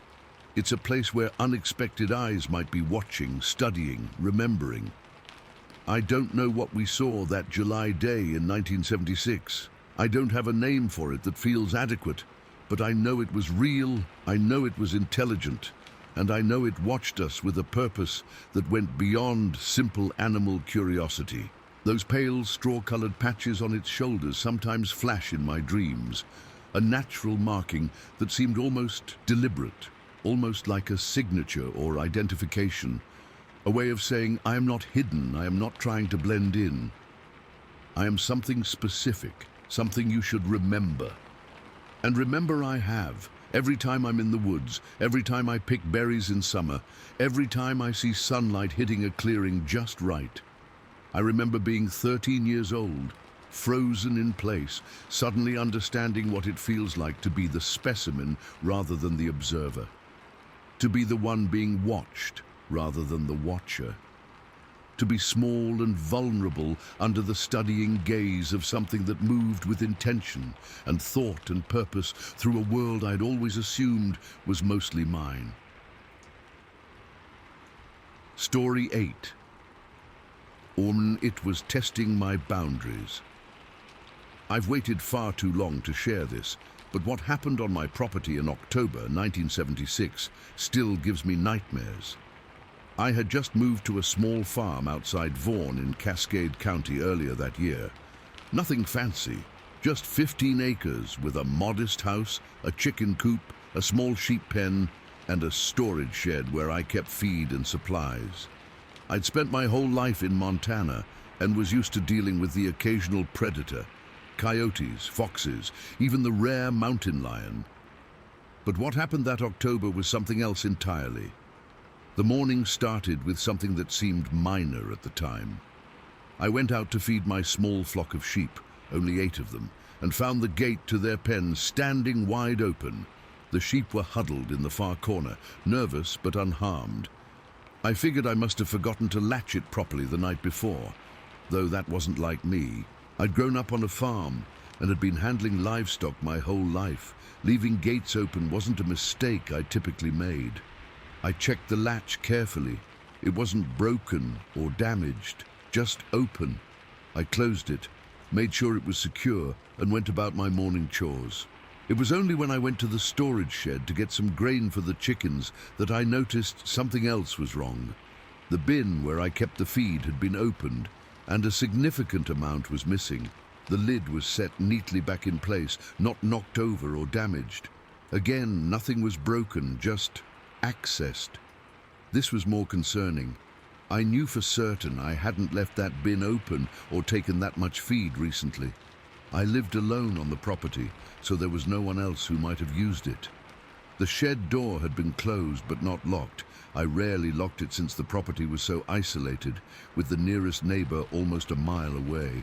At this point, I was thinking maybe someone was trespassing. Perhaps someone desperate enough to steal livestock feed, but not the livestock themselves. Times were tough for a lot of people in the area. I made a mental note to start locking the shed and keeping a closer eye on things. It was when I circled around to the sheep pen again that I noticed the tracks. They were in a patch of soft earth beside the corral, clear as day and unlike anything I'd ever seen before. They were enormous, easily 18 inches long, with 4 distinct toes, not cloven like deer or sheep, not 5-toed like a bear, not dog-like or cat-like, 4 large, almost finger-like toes with no claw marks visible. I knelt down to examine them more closely. They were deeply pressed into the earth, showing whatever made them was heavy, far heavier than a person. They led from the tree line about 50 yards away, right up to the sheep pen, then circled around to the storage shed and back toward the trees. My blood ran cold as I realized these weren't human tracks, and they weren't from any animal I recognized, and I knew the tracks of every creature native to Montana. Whatever had been on my property during the night wasn't something that should have been there at all. I went back to the house and got my rifle, an old Winchester that had belonged to my father. I wasn't planning to hunt whatever had made those tracks, but I wanted protection if it came back. The rest of the morning passed uneventfully. I repaired a section of fence that needed attention, collected eggs from the chicken coop, and tried to convince myself there was some logical explanation for everything I'd found. By late afternoon, I'd almost managed to push the strange tracks from my mind. October in Montana means early sunsets, and the light was already getting that golden quality it gets before dusk when my dog started barking. He was a good German Shepherd mix, normally pretty calm, and not one to bark without reason, but this wasn't his normal alert bark. This was frantic, almost panicked. His hackles were up, and he was staring intently toward the chicken coop about 40 yards from the house. At first, I couldn't see anything unusual. The chickens seemed agitated, moving around more than normal for that time of day, but they weren't making the alarm sounds they'd make if a fox or coyote was near. I grabbed my rifle from where I'd propped it against the porch and moved slowly toward the coop, my dog staying close to my side, still barking frantically. That's when I saw it. On the far side of the chicken coop, partially obscured by the corner of the structure, was something. My first thought was that it was a person. It was standing upright on two legs, but as I got a better look, I realized this was no human. It stood at least 7 feet tall, maybe taller, with a body covered in short, sand-colored hair or fur. Its proportions were all wrong, arms unnaturally long, hanging down almost to its knees. Its posture was hunched and awkward, more like an ape than a person, but it was definitely bipedal. It was moving around the chicken coop in a deliberate way, not like a predator stalking prey, but like someone inspecting a structure they were familiar with. One of those long arms reached out to touch the wire of the pen, fingers, yes, fingers, not paws or claws, moving along the edge as if testing for weakness. Its movements were precise, calculated. I stood frozen, my rifle half raised, trying to process what I was seeing. This wasn't a bear standing on its hind legs. It wasn't a person in some kind of costume. It moved with too much natural fluidity for that, and no costume could replicate the way its muscles shifted under that sand-colored fur. The creature continued its inspection of the coop, seemingly unaware of my presence despite my dog's barking. It circled to the door of the enclosure and examined the simple latch that kept it closed, not touching it yet, just looking, studying. There was an intelligence to its movements that chilled me to the bone. This wasn't mindless animal behavior, it was methodical, purposeful. Then my dog lunged forward a few steps, his barking becoming even more frenzied. The creature's head snapped up, looking directly at us for the first time. I couldn't make out its features clearly at that distance and in the fading light, but I could tell the moment it spotted us. Its entire body language changed in an instant. For a split second, it froze, like a deer caught in headlights. Then, before I could even think about raising my rifle to aim, it moved. And my God, the speed of it. Something that size should not be able to move that quickly. It didn't lumber or shuffle like you might expect from something so large. It exploded into motion, covering ground at a pace that seemed impossible. Within seconds, it had crossed the yard and disappeared into the tree line at the edge of my property. I stood there, shaking, my rifle still halfway to my shoulder, useless. My dog had stopped barking the instant the creature fled, and now he was whining softly, pressing against my leg. I reached down to reassure him, but my hand was trembling so badly I could barely pat his head.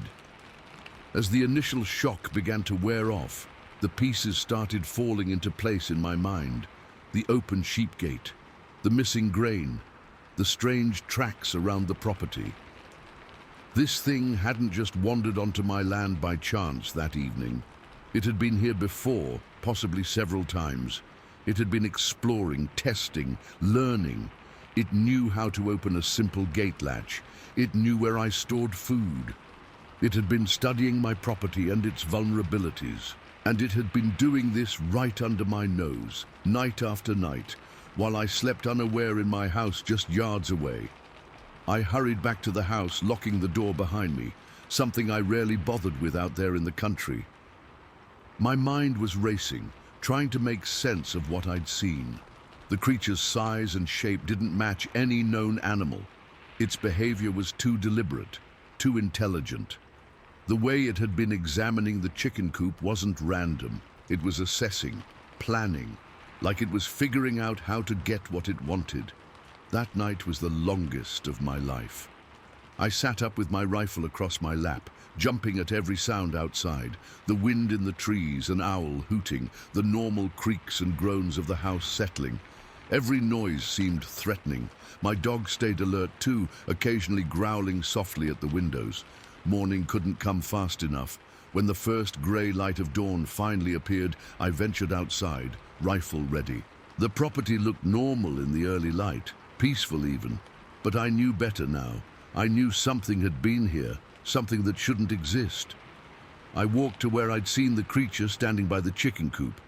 The ground there was harder, covered with gravel I'd spread to keep down the mud, so there were no clear footprints.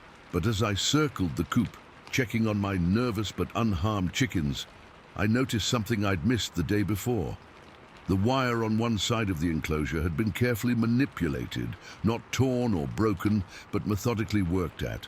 Several of the wire ties that held the fencing to the frame had been unfastened and then loosely replaced, as if something had been testing how the structure was held together. This wasn't damage from an animal trying to break in. This was someone, something, learning how the coop was constructed. That's when the full horror of the situation truly hit me. This creature, whatever it was, hadn't been randomly exploring or mindlessly seeking food. It had been systematically studying my property, learning how things worked, how they were secured. It had been figuring out how to get what it wanted without confrontation, testing boundaries, studying patterns. It had been watching me, learning my routine while I remained oblivious. I spent that day securing everything on the property, adding padlocks to the shed, reinforcing the chicken coop, double-checking every gate and door.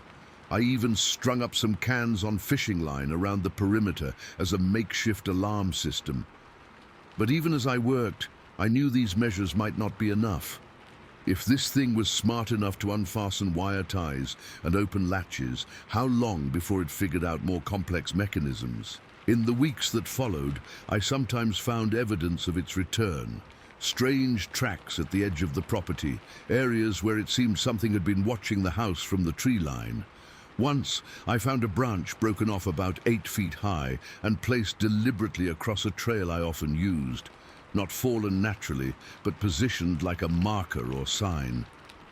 I never saw the creature as clearly as I did that October evening, but sometimes at night, I'd catch glimpses of movement in the trees, or hear sounds that weren't quite animal, but definitely weren't human either.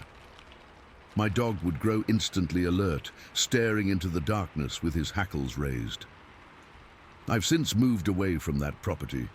Couldn't bring myself to stay after everything that happened, but I still think about that sand-colored creature sometimes, especially at dusk when the light is fading.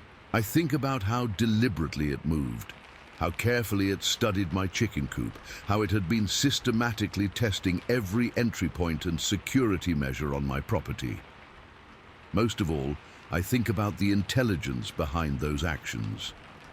This wasn't a hungry predator looking for an easy meal. This was something with purpose, with planning capability, with the ability to learn and adapt. Something that had decided my farm contained things it wanted and was methodically figuring out how to get them. Something that knew exactly when to come and go to avoid detection, until that one evening when our paths finally crossed. And even then, it only fled because it chose to, because confrontation wasn't part of its plan, not yet anyway. Story 9. It took my fish. This happened in August of 1977, and to this day, I still get a chill when I think about it. I was 34 then, an experienced angler who'd been fly fishing Montana's rivers since I was a kid. That night, I was fishing a stretch of the Missouri River, about 3/4 of a mile below Hauser Dam near Helena. It's a spot I knew well. Good trout water with deep pools and rocky shorelines. I'd arrived around 7 that evening, planning to fish into the night. Late summer in Montana means you've got decent light until almost 9. And then there's that magic twilight period where the big browns start hitting surface flies. After dark, it's all about knowing the water and working by feel. I've always loved night fishing. Something about the solitude, the way sounds carry over water in the darkness, the challenge of it. I was having a pretty decent evening. By the time full darkness fell, I'd landed 4 nice trout, 2 rainbows around 15 inches, and 2 browns. One of them a solid 18-incher that put up a hell of a fight. I'd made a small pool among some rocks at the water's edge to keep them fresh. It was a little natural depression in the rocks that I deepened by moving a few stones, filled with river water that kept the fish alive but contained. I'd been using this same spot for years, a perfect place to keep fish until I was ready to head home. The night was moonless but clear, with a sky full of stars reflected on the dark water. Temperature was probably in the mid-60s, warm for Montana nights, but perfect for being on the water. I had my flashlight propped up on a large flat boulder near my makeshift fish pool, pointing away from the water so it wouldn't spook the fish, but still give me enough ambient light to work with. The beam was aimed at the rocky bank, illuminating my gear but leaving the river in darkness. Around 11, I decided to change my fly. The one I'd been using, a black woolly bugger, wasn't getting any action. I waded back to shore and carefully picked my way across the rocky bank to where I'd left my tackle box near the boulder with the flashlight. The river makes a constant white noise below the dam, a background hum that swallows smaller sounds. That's important to understand for what happened next. I reached for my fly box, then decided to check on my catch before changing flies. I picked up the flashlight from the boulder and turned to shine it toward my little rock pool a few yards away. That's when the beam caught something that shouldn't have been there. About 10 feet from me, halfway up the sloped bank between me and the tree line, was a figure. The beam of light hit it directly, and for a split second my brain couldn't process what I was seeing. It was huge, easily 7 feet tall, maybe more. The creature was standing upright on 2 legs, but the proportions were all wrong for a human. The shoulders were massively broad, the arms longer than they should be, the entire body covered in dark hair or fur. The head seemed to sit directly on those massive shoulders. There was almost no neck visible. What struck me most in that frozen moment was the musculature. This wasn't some shaggy, shambling thing. Even through the hair covering its body, I could see defined muscles, powerful legs, a broad back, thick arms. It was climbing the bank away from the river, moving with a fluid efficiency that was terrifying for something so large. I don't know if I made a sound. I might have gasped or cursed. I honestly can't remember. What I do remember is that the creature didn't startle when my light hit it. It didn't sprint away or even look back. It just continued its deliberate climb up the steep bank, moving with those long, smooth strides like it was in no hurry at all. In 3 or 4 seconds, it had moved beyond the reach of my flashlight beam, disappearing into the darkness toward the tree line. The entire sighting probably lasted less than 5 seconds, but every detail is burned into my memory with perfect clarity. I stood there, completely frozen, the flashlight still pointed at the now empty slope. My heart was hammering so hard I could feel it in my throat. For several long moments, I couldn't move, couldn't even think clearly. Just stood there, trying to process what I'd seen. When my brain started working again, my first thought was to get the hell out of there. But I was miles from my car, with a river between us. Running blindly through the darkness seemed like a good way to break an ankle or worse, So instead, I kept the flashlight beam moving, scanning back and forth across the bank, dreading what else I might see. That's when I remembered my fish. I turned the light toward the rock pool, where I'd been keeping my catch. When I'd left to change my fly, there had been 4 trout in that pool. Now there were only 2. The realization hit me like a punch to the gut. That thing had been at my fish pool. It had taken 2 of my trout. It had been right there, just a few yards from where I'd been standing in the river, and I'd had no idea. How long had it been watching me? How close had it come while I was focused on my fishing? As these thoughts raced through my mind, I heard a sound from up the slope, the distinct noise of a dislodged rock tumbling down the hillside. It wasn't close, more like a couple hundred yards away, but in the relative quiet of the night, it carried clearly. The creature was still moving away, still making its way up the ridge. I wish I could say I did something brave, or even logical at that point. I didn't. I grabbed my tackle box, leaving half my gear scattered on the rocks, and splashed back into the river. I left my remaining fish in the pool. No way I was hanging around to collect them. I waded across to the other side, where my car was parked, stumbling on the rocky riverbed, not even caring that I was soaking my waders with water pouring in over the top. The hike back to my car was the longest quarter-mile of my life. Every shadow seemed to move, every rustle in the brush made me jump. I kept the flashlight beam sweeping frantically around me, half expecting to see that massive figure step out of the darkness.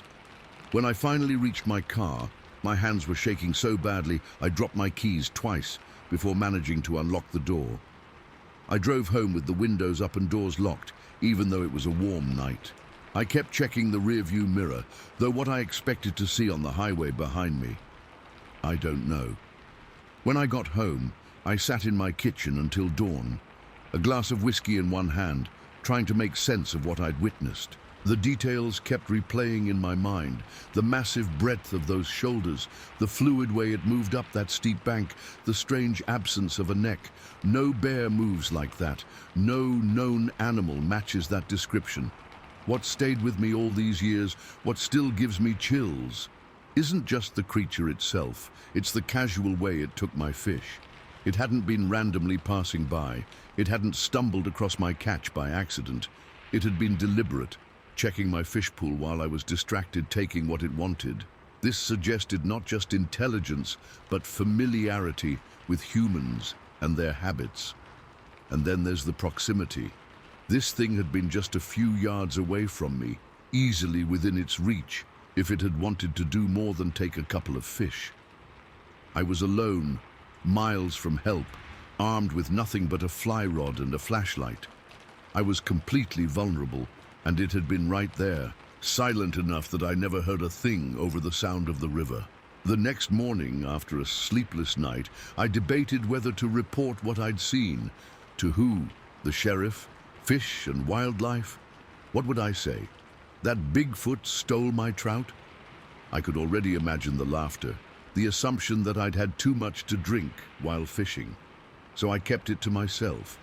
For weeks afterward, I couldn't bring myself to go fishing alone, especially not at night. When I finally did return to the river, I never went back to that particular spot below Hauser Dam. Too many memories, too much fear of what might be watching from the darkness. Over the years, I've tried to rationalize what I saw. Maybe it was a bear standing upright. Maybe it was another fisherman in dark clothes. Maybe the shadows and my flashlight played tricks on my eyes, but none of these explanations fit what I saw. Bears don't move like that. Humans aren't that size. And I know what I saw. The clear outline of something that had no business existing in the Montana wilderness or anywhere else. I've heard stories from others over the years. Hunters finding strange tracks, campers hearing unusual sounds in the night, hikers glimpsing large figures moving through distant trees. I listen more carefully to these stories than most people would, looking for similarities to my own experience. Sometimes I find them. The unusual height, the broad shoulders, the dark hair, the deliberate movements.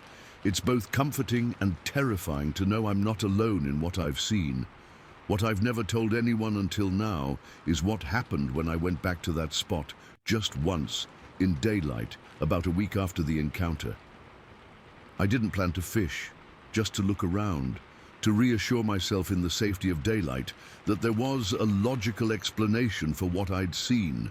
I found my abandoned fishing gear where I'd left it scattered on the rocks, and I found something else, several dark hairs caught on a jagged edge of the boulder where I'd placed my flashlight. Long, coarse hairs, not like human hair and not like any animal fur I recognized. I collected them, intending to take them to someone who might identify them, but I never did. They stayed in an envelope in my desk drawer for years, a physical reminder that I hadn't imagined the whole thing until a house move several years later when they were lost. Sometimes I still fish at night, but never alone, and never without a more substantial light than the small flashlight I had then. I'm more aware of my surroundings, more attuned to subtle changes in the forest sounds around me, and I never ever leave my catch unattended, even for a moment. I don't know what I encountered that August night on the Missouri River. I don't have a name for it that feels adequate, but I know it was real, I know it was intelligent, and I know it was comfortable enough around humans to approach within yards of one to take what it wanted. Most unsettling of all, I know it's probably still out there, maybe watching other lone fishermen, waiting for them to wade out into the current, their backs turned to the dark bank, waiting for its chance to approach silently and take what it wants. And I can't help but wonder, what happens when what it wants isn't just a couple of trout from a rock pool? Every time I hear about someone fishing alone at night, I want to warn them. Watch your surroundings. Don't turn your back on the darkness. And if you feel like you're being watched, you probably are. Story 10. The eyes behind the log. I don't talk about this much. Most people think you're crazy when you try to explain something like this, or they assume you're making it up for attention. But what happened to me in the summer of 1977 is as real as anything I've ever experienced, and it changed how I see the wilderness forever. I've lived in Montana my whole life, grew up around Missoula, been riding horses since I was 5, hunting since I was 12. I know the woods around here better than I know the streets in town. There's not much that makes me uneasy in the forest. I've encountered bears, mountain lions, the occasional moose. Normal stuff for anyone who spends time in the Montana wilderness. You respect these animals, keep your distance, and generally everything works out fine. That summer, I was 29 years old. I'd been riding the trails along the edge of the rattlesnake wilderness almost weekly for years. I had a chestnut gelding named Buck, solid, reliable horse, not easily spooked. We'd been together for about 6 years at that point, and I trusted him completely on the trails. He'd seen his share of wildlife and usually gave nothing more than a snort of acknowledgement before continuing on. It was a clear day in late July, probably around 80 degrees, with that deep blue Montana sky that seems to go on forever. I'd set out early, around 7 in the morning, planning to ride a loop through some of my favorite areas before the day got too hot.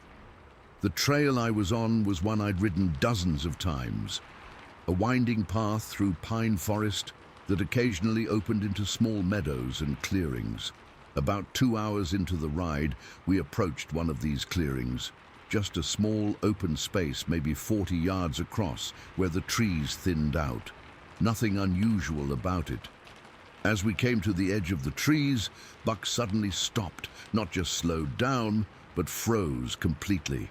His ears went forward, his muscles tensed, and I could feel a tremor run through his body. At first I thought it might be a bear or maybe a mountain lion. I scanned the clearing, looking for movement, but saw nothing obvious. Buck still wouldn't move forward. He started to tremble beneath me. Not the normal alertness I'd seen from him when spotting wildlife, but what I can only describe as fear, real, palpable fear.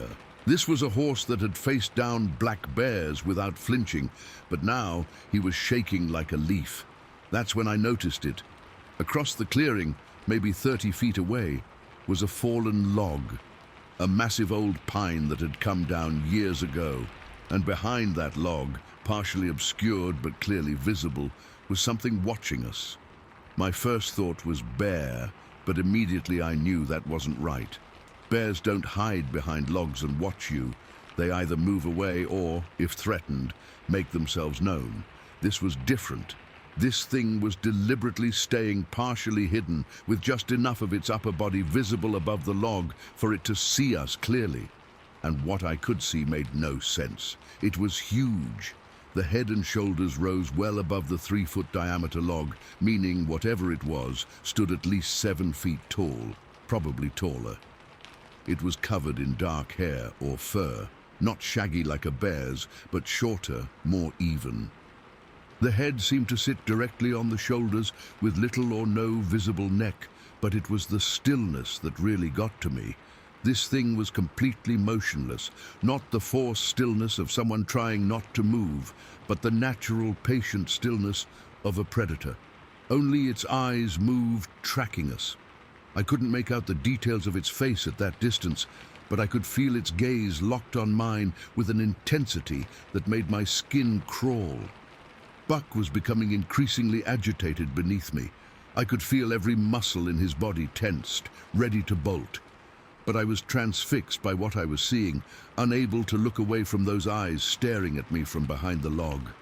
What struck me most was the intelligence in that gaze. This wasn't an animal watching potential prey or a threat. This was something evaluating me, considering me, something thinking. I don't know how long we stood there in this bizarre standoff, probably less than a minute, though it felt much longer. Buck shifted his weight, the saddle creaking loudly in the silence of the clearing. The sound seemed to break whatever spell had fallen over me.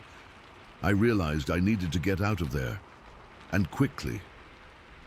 Keeping my eyes on the figure behind the log, I slowly turned Buck around. He didn't need any encouragement. The moment he felt the pressure of the reins, he began to turn. I deliberately kept him moving slowly, afraid that any sudden movement might trigger something. I don't know what I thought might happen, but every instinct was screaming at me not to run, not to show fear, not to act like prey. As soon as we were facing away from the clearing, Buck's patience gave out. He bolted down the trail faster than I'd ever felt him move. I didn't try to slow him down. I let him run, clinging to the saddle as branches whipped past us. He didn't slow until we'd gone at least a mile, maybe more. When I finally got him under control and stopped to catch my breath, my hands were shaking so badly I could barely hold the reins. The rational part of my brain was already trying to explain away what I'd seen. Maybe it was just a bear after all, and the strange proportions were a trick of light and shadow. Maybe it was a person, though who would be out there, hiding behind a log watching the trail? But I knew what I'd seen, and more importantly, I knew what I'd felt. That feeling of being studied, evaluated, the unmistakable sense of intelligence behind those eyes, and the absolute certainty that whatever was watching me from behind that log was neither human nor any animal I recognized. I made it back to my truck without further incident, loaded Buck, who was still on edge, still eager to be gone from those woods, and drove home. I didn't tell anyone what I'd seen for weeks. What would I say? That I saw Bigfoot? That some unknown creature was hiding behind a log watching me? It sounded ridiculous even in my own head, but I couldn't stop thinking about it. I found myself obsessively reading about similar encounters, looking for any report that matched what I'd experienced. And I found them, dozens of accounts from across the Pacific Northwest describing similar creatures, tall, dark-haired, with that distinctive lack of a visible neck, often spotted watching people from a distance before disappearing into the forest. I didn't go back to that particular trail for the rest of that summer. In fact, I didn't ride alone in the Rattlesnake Wilderness for almost a year. When I finally did return, I never saw anything unusual again, at least not in that area. But the experience left me with a heightened awareness, a constant feeling of being watched whenever I'm in the deep woods.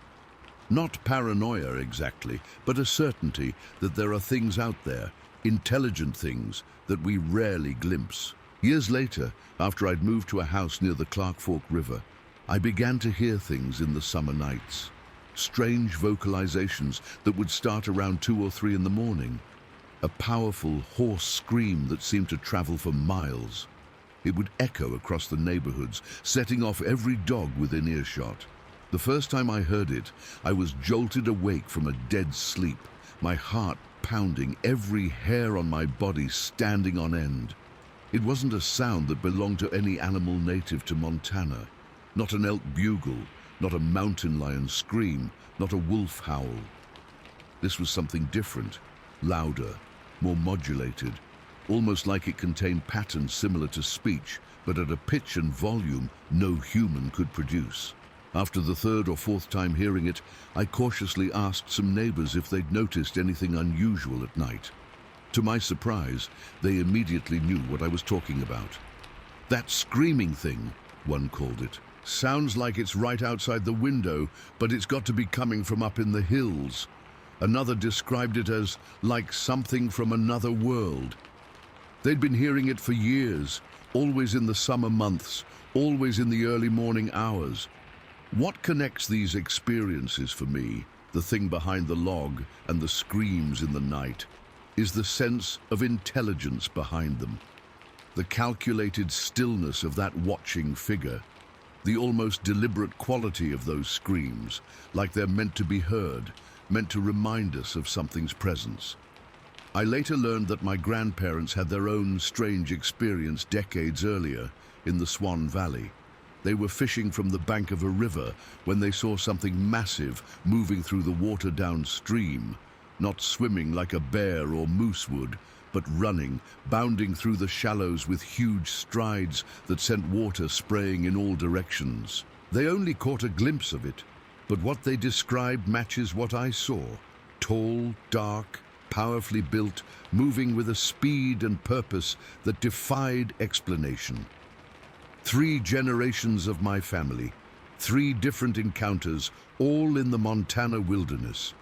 It makes me wonder how many others have seen similar things, but like me, kept quiet out of fear of ridicule, or simply the inability to explain what they witnessed. What stays with me most from my own encounter, what still sends a chill down my spine when I think about it, is the utter lack of fear or surprise in those eyes, watching me from behind the log. There was no startled reaction, no alarm at being spotted. If anything, there was a sense of expectation, like it had been waiting for someone to come down that trail, like it knew the area, knew the patterns of human movement through its territory, and had positioned itself deliberately to observe. I wasn't an unexpected intruder it had hidden from. I was an expected visitor it had waited to study. That's what truly terrifies me to this day. Not the size of the creature, not its strange appearance, but the calculated intelligence I felt in that gaze. The absolute certainty that it belonged there, and I was the visitor. It didn't run when spotted because it didn't need to. It was home, in its territory, observing one of the strange 2-legged creatures that occasionally passed through on their noisy horses. Sometimes at night, especially when camping or staying at a remote cabin, I find myself listening for those screams, half afraid and half hoping to hear them again. And sometimes, when hiking or riding in the deep woods, I get that prickling sensation on the back of my neck, that certainty of being watched. I'll scan the trees, the rocks, the fallen logs, looking for that dark shape, those patient eyes. I haven't seen it again. Not clearly, not like that day in 1977. But sometimes, from the corner of my eye, I catch movement in the trees that doesn't match any known animal's patterns. Sometimes I find tracks in mud or snow that don't correspond to any recognized wildlife. And sometimes, in the deepest parts of the wilderness, I feel that same intelligence watching me, studying me, remembering me. Montana's wilderness is vast, much of it still unexplored, still wild in a way that few places in America remain. There's room out there for things to hide, to live lives parallel to ours, rarely seen but always present. The locals know this. The old-timers speak of it in half-whispers. The native tribes have always known it, their legends filled with wild men and forest spirits that blur the line between animal and human. I don't know what to call what I saw that summer day. I don't have a name for what makes those screams in the night. But I know they're real. I know they're intelligent, and I know they were here long before us and will likely remain long after we're gone. This is their territory. We're just passing through. And sometimes, if we're not paying attention, if we're lucky or unlucky enough, we catch a glimpse of something watching us from behind a fallen log, its eyes full of ancient knowledge and the quiet certainty that it belongs here. In a way, we never will. Story 11. The scream from the mountain that still haunts me. I've debated for years whether to share this. What happened on July 4th, 1978, has stayed with me for decades, and even now typing this makes my hands shake a little. I was 26 then, an experienced hiker and camper. I'd grown up in Montana, spent most of my life exploring the wilderness areas, and thought I understood the sounds and rhythms of the forest. I was wrong. That summer, 4 of us decided to spend the holiday weekend camping in the Cabinet Mountain Wilderness near Libby. It was me, my brother, and 2 friends from college who'd come to visit. We'd planned this trip for months, a challenging hike up to a remote spot on Mount Snowy, about 6,500 feet elevation. Not the summit, but high enough to have amazing views and complete solitude. We were all experienced outdoorsmen, well prepared with proper gear, supplies, and maps. This wasn't our first backcountry trip, not by a long shot. We started early on the morning of July 3rd, parking at the trailhead and heading up. The hike was strenuous but beautiful. Dense pine forests giving way to more open terrain as we climbed. Wildflowers everywhere, the occasional glimpse of distant peaks through breaks in the trees. By late afternoon, we'd reached our intended camping spot, a relatively flat area with a small clearing for the tents and a stunning view of the surrounding wilderness. The weather was perfect, around 70 degrees, with clear skies and just a light breeze. We could see for miles in every direction, nothing but mountains and forests stretching to the horizon, not another human in sight. We set up camp, got a fire going, and spent the evening cooking dinner and passing a flask around, enjoying the quiet and the stars. It was the kind of perfect wilderness experience you dream about. Absolute silence, except for the wind in the trees and the occasional distant call of an elk or bird. By 11, we were all in our tents, tired from the hike and planning an early start the next day to explore the area. I woke up around 2 in the morning needing to pee. I remember checking my watch as I unzipped my sleeping bag, the luminous dial showing 2:17 exactly. The moon was nearly full, casting everything in this silvery light that made the forest look almost otherworldly. The air was cool, maybe 50 degrees, and completely still. After taking care of business, I stood there for a minute, just taking in the view. You don't get night skies like that in the city, so clear you feel like you could reach up and touch the stars. That's when it happened. Without any warning, a scream tore through the night. Not a shout or a yell. A scream, primal and powerful, echoing across the mountainside. It lasted for at least 10 seconds, rising and falling in this pattern that didn't sound like any animal I'd ever heard. It wasn't a mountain lion. I've heard those plenty of times. Wasn't an elk bugle, wasn't a bear. The pitch and modulation were all wrong, starting deep and resonant, then climbing to a height that seemed impossible for a human voice box, then dropping again before rising even higher. I froze completely, the hair on my arms and neck standing straight up despite the cool air. My brother scrambled out of our tent, clearly having been woken by the sound. From the other tent, our friends were doing the same. We all stood there in the moonlight, staring at each other, nobody saying a word. "What the hell was that?" my brother finally whispered, his voice tight with tension. None of us had an answer.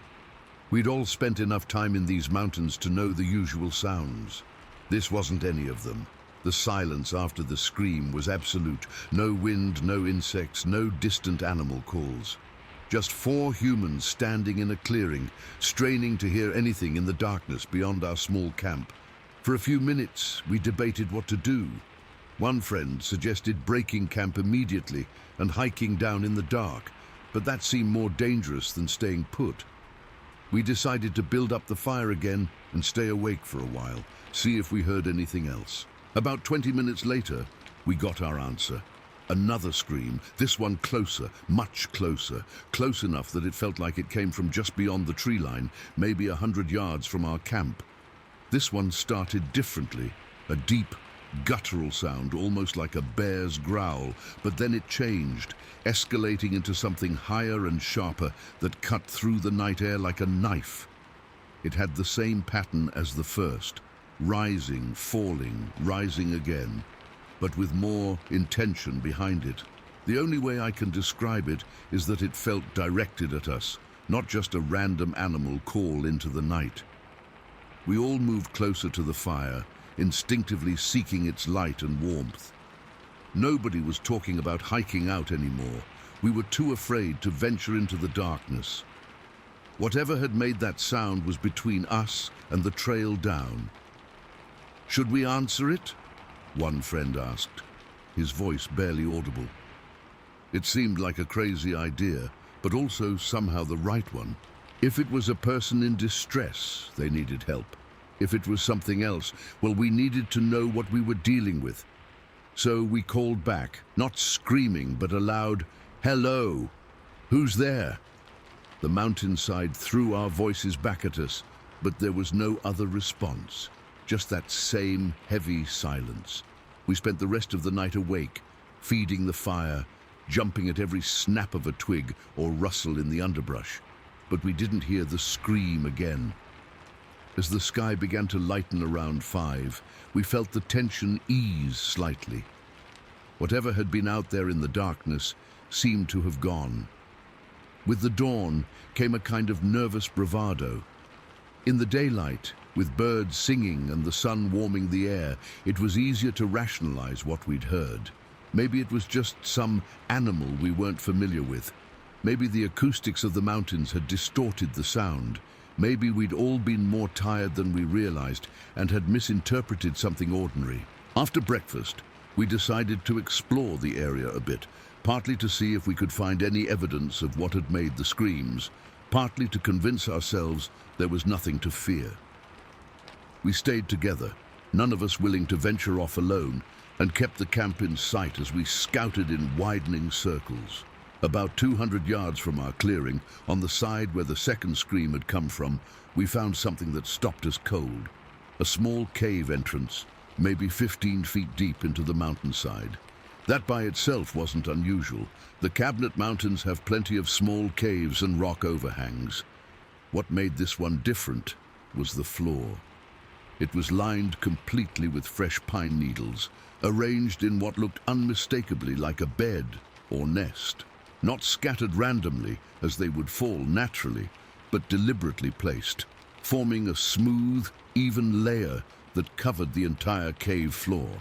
There were no tracks around the entrance, no claw marks on the trees nearby, nothing to indicate what kind of animal might have created this. But something had gathered all those pine needles and arranged them carefully in that cave. Recently, too, the needles were still green and fragrant, not dried or decayed.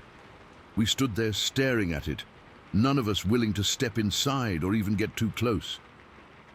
There was something deeply unsettling about it, not just the fact of its existence, but the clear evidence of purpose behind it. This wasn't a random collection of forest debris.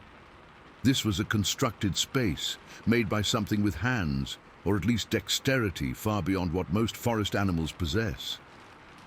Bear, someone suggested half-heartedly, but we all knew bears don't make beds of fresh pine needles in caves. "Let's get back to camp," my brother said, and no one argued. We packed up quickly after that. the previous night's experience, and the discovery of the cave having thoroughly killed our enthusiasm for staying another day. The hike down was tense and rushed, all of us constantly scanning the forest around us, jumping at every sound.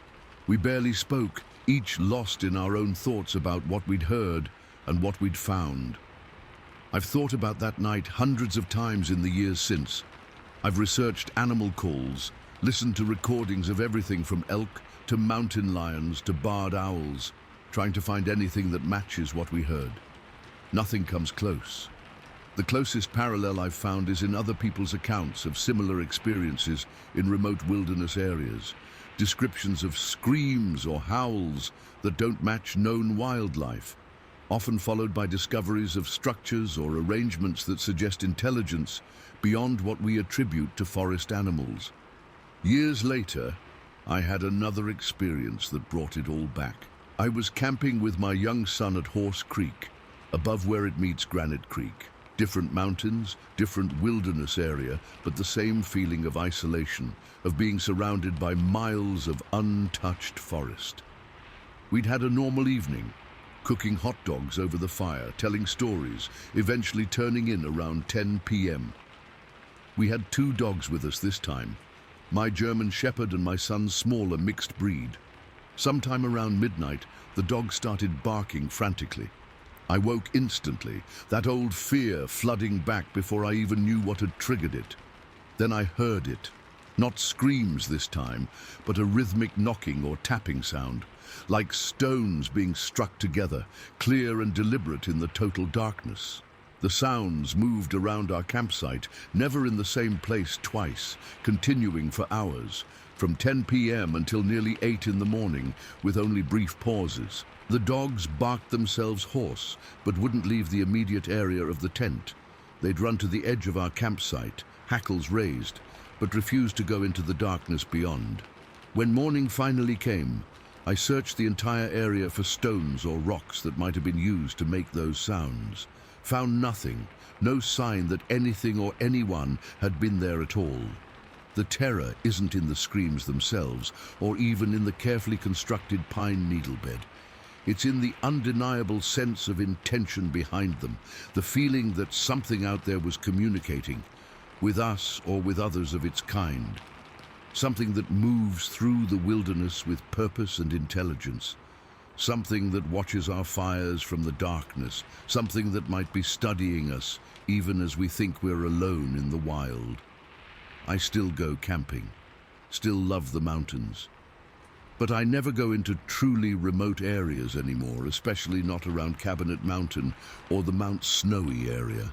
And whenever I'm in the wilderness and the normal forest sounds suddenly stop, I find myself holding my breath, listening intently, wondering if I'm about to hear that scream again, that rising, falling call that doesn't belong to any animal I know, but clearly belongs to something that calls the deep forest home. Story 12. The thing that became landscape. It's been 43 years since that morning in October of 1978, but I remember it with a clarity that nothing else in my life matches. I've hunted the mountains and hills of Montana my whole life, seen all kinds of wildlife in every situation imaginable. But what my cousin and I saw that day near Virginia City doesn't fit into any category of normal experience. I'm sharing this now because I recently came across someone else's account of something similar in the same county, and it's made me realize I need to add my experience to the record. It was October 21st, a perfect fall morning in Madison County. I was 32 then, and my cousin was 29. We'd been hunting together since we were teenagers and knew the area around Virginia City like the backs of our hands. This particular morning, we were heading up Alder Gulch in my cousin's pickup, planning to park and hike up to a ridge where we'd had luck with mule deer in previous years. The day was ideal for hunting. Clear blue sky, temperature around 50 degrees Fahrenheit, and absolutely no wind. The kind of day where you can hear a twig snap from 100 yards away. The light was perfect too, that clear, golden autumn light that makes everything stand out in sharp relief. Visibility was excellent, which makes what happened even more inexplicable. We were driving slowly up the old mining road that winds through Alder Gulch, both of us scanning the landscape as we went. It was about 7:30 in the morning, and we'd been on the road for maybe half an hour. The area there is a mix of sagebrush flats and scattered stands of aspen and pine, with steeper, more densely wooded slopes rising on either side of the gulch. I was looking out my window on the passenger side when something caught my eye, something that immediately registered as wrong, out of place. About 200 yards away, in a patch of sagebrush, was a figure. My first thought was that it was another hunter, though it seemed odd for someone to be crouched down in the middle of the sage rather than moving along the tree line or ridges as most hunters would. But as I focused on it, I realized this was no hunter. The figure was completely black, not like someone wearing dark clothing, but a uniform, deep black that absorbed light rather than reflecting it. The proportions were all wrong too. It was crouched down on one knee, with its right arm resting on the bent knee, body leaning forward slightly.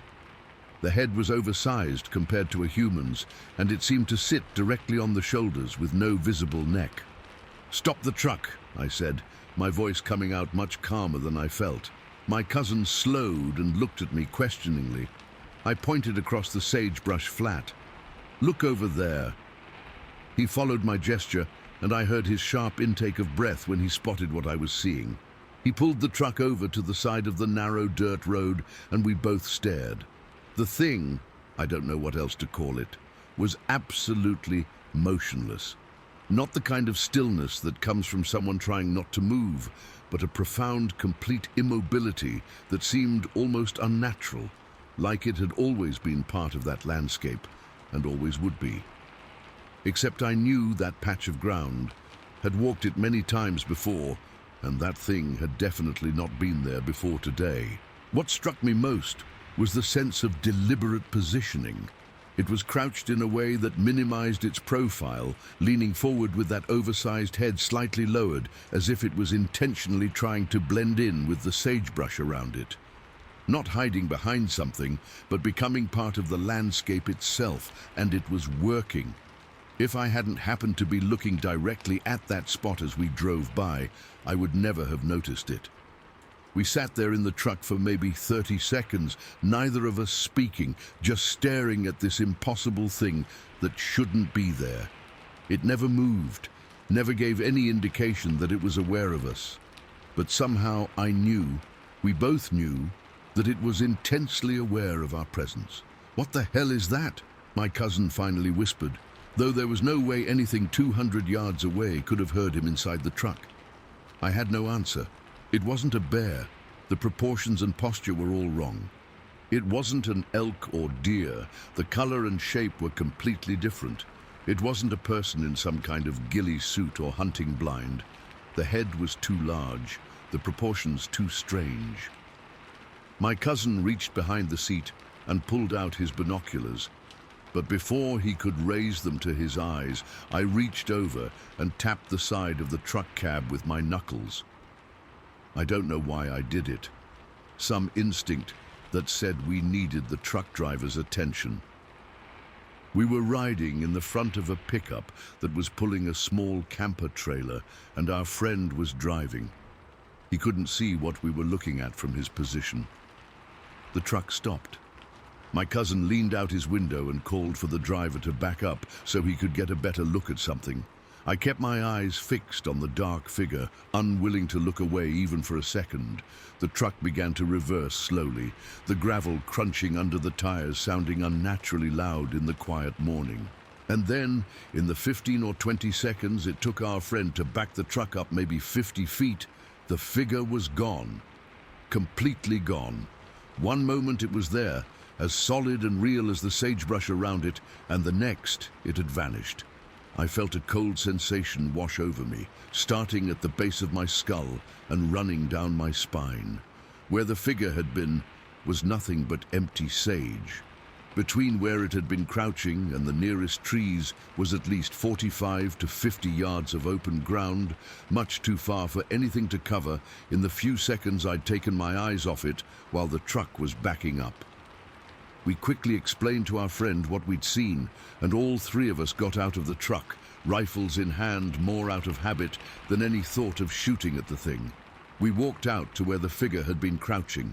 The morning was still perfectly silent, no wind, no distant engine sounds, just the crunch of our boots on the dry earth and sage. When we reached the spot, there was nothing. No tracks, no disturbance to the ground, no broken sagebrush, no sign that anything had been there at all. We spread out, searching in widening circles, looking for any trace of where it might have gone. Nothing. It was as if the thing had simply ceased to exist, or maybe had never existed at all.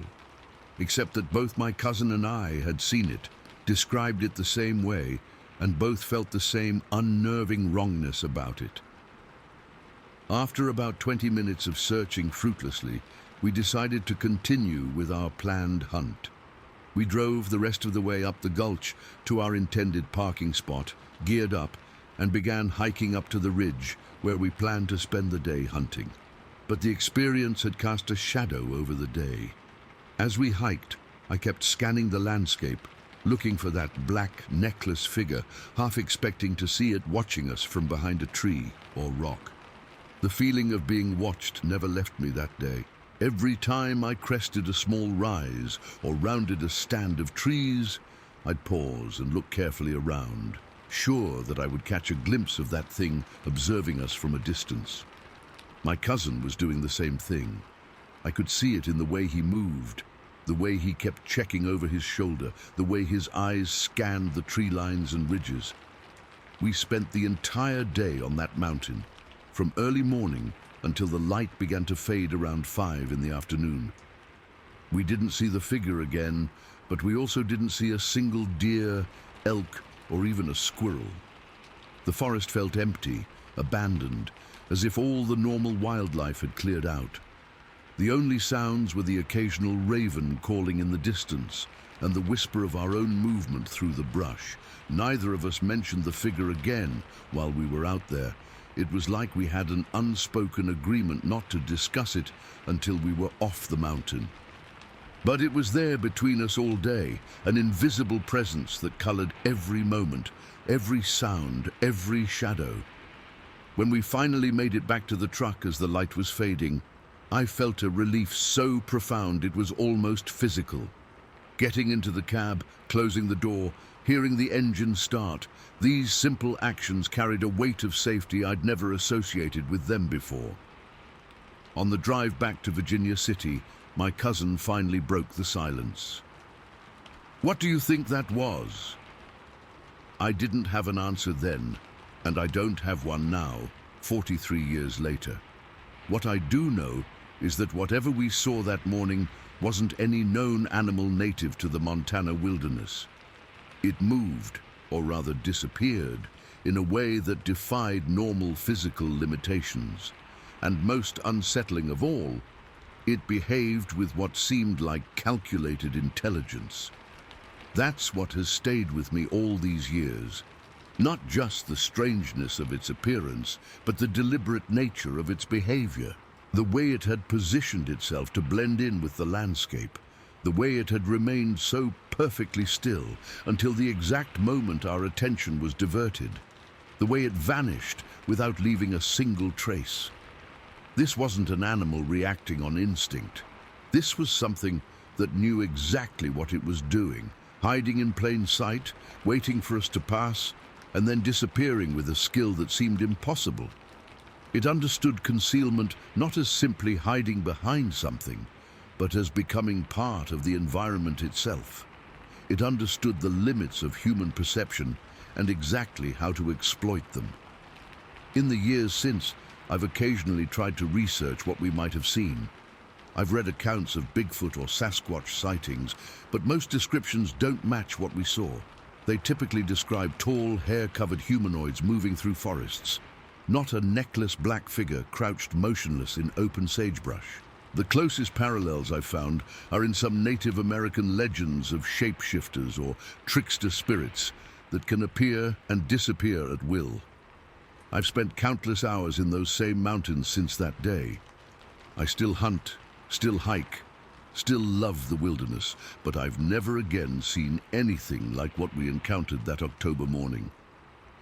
Sometimes I find myself scanning patches of sagebrush as I drive through the backcountry, looking for that distinctive black shape, that oversized head set directly on broad shoulders. Sometimes I catch myself holding my breath as I round a bend in a trail, half expecting to see it waiting there. I don't know what we saw that day. I don't have a name for it or a category to put it in, but I know it was real, I know it was intelligent, and I know it didn't want to be seen. We stumbled upon it by accident, caught it in a moment when it wasn't expecting human eyes to fall upon it. And in the brief window when our attention was diverted, it did something impossible. It vanished without a trace across 50 yards of open ground in less than 20 seconds. That's the part that still raises the hair on the back of my neck when I think about it. Not just that it existed, but that it could do something so far beyond normal physical capabilities, that it possessed an intelligence that knew exactly how to avoid detection, how to become essentially invisible even in open terrain. I know these hills, I've spent my life in them. What we saw that day was not part of the normal fauna of Madison County or anywhere else in Montana. It was something else entirely, something that shares the wilderness with us, but remains just beyond the edge of our understanding, watching from the shadows, waiting for us to look away. Story 13. In The Footprints That Changed Everything, I've held this story close for decades, telling it only to a few trusted friends. What happened in June of 1979 near Whitefish, Montana, still makes my skin crawl when I think about it too much.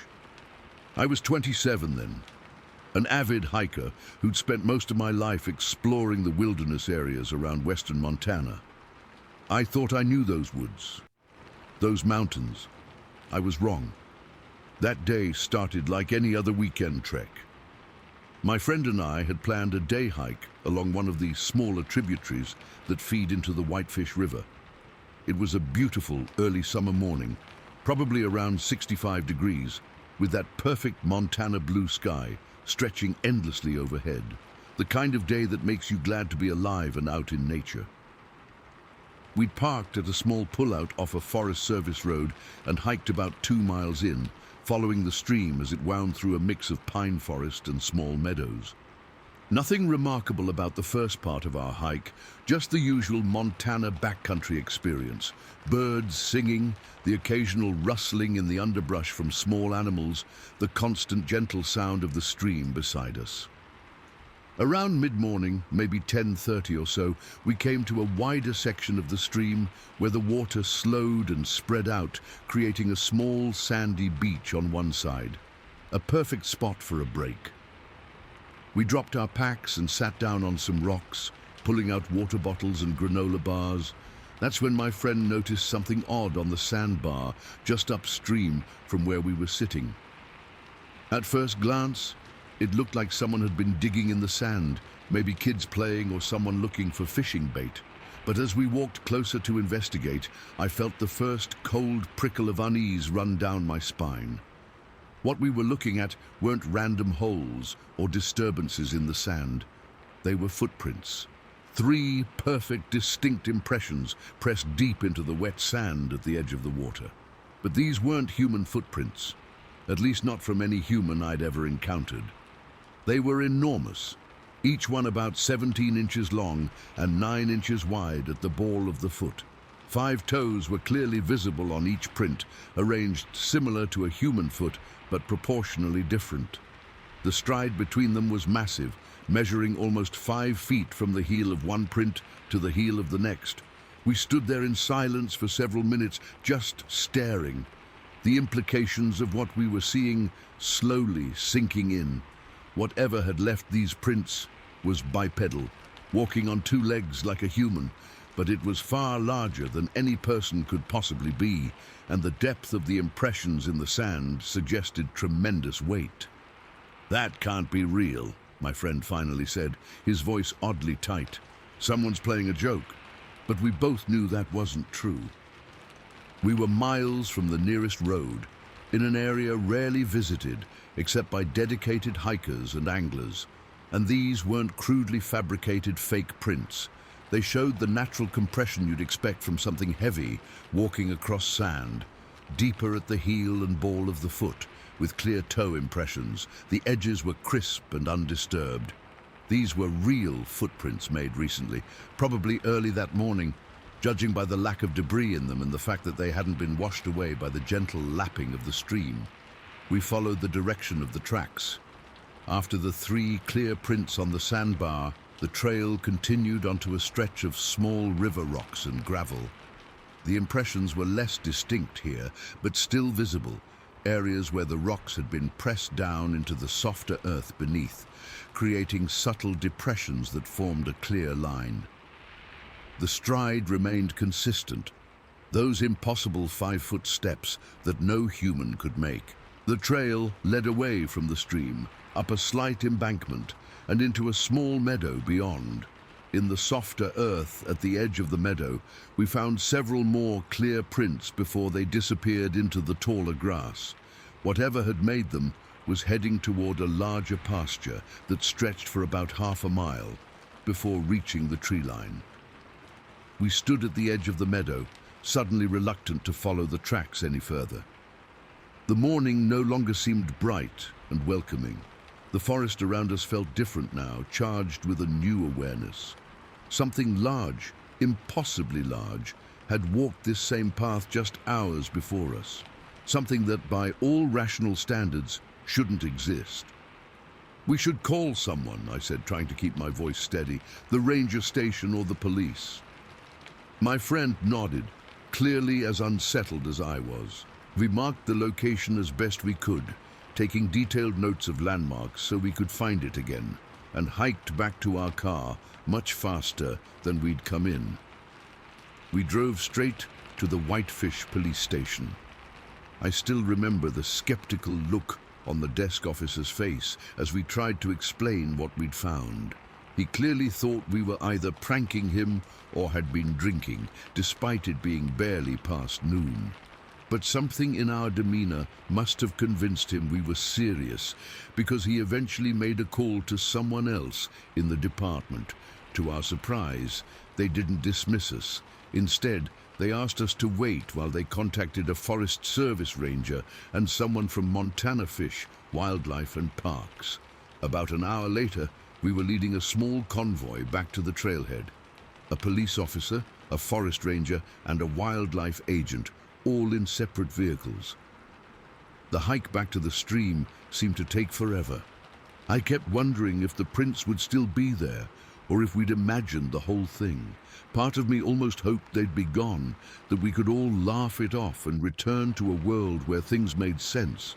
But the prints were still there, exactly as we'd left them. I'll never forget the expressions on the faces of those 3 officials when they first saw the footprints. The police officer let out a low whistle. The forest ranger knelt down beside one print, placing his hand next to it for scale. His entire hand barely covered the heel portion. The wildlife agent stood slightly apart, shaking his head slowly. "This isn't a bear," he said finally, addressing what I'm sure all of us had been thinking. "Bears don't walk like this, even when they're on their hind legs, and the foot shape is all wrong." They took their investigation seriously. The next several hours were spent documenting everything methodically.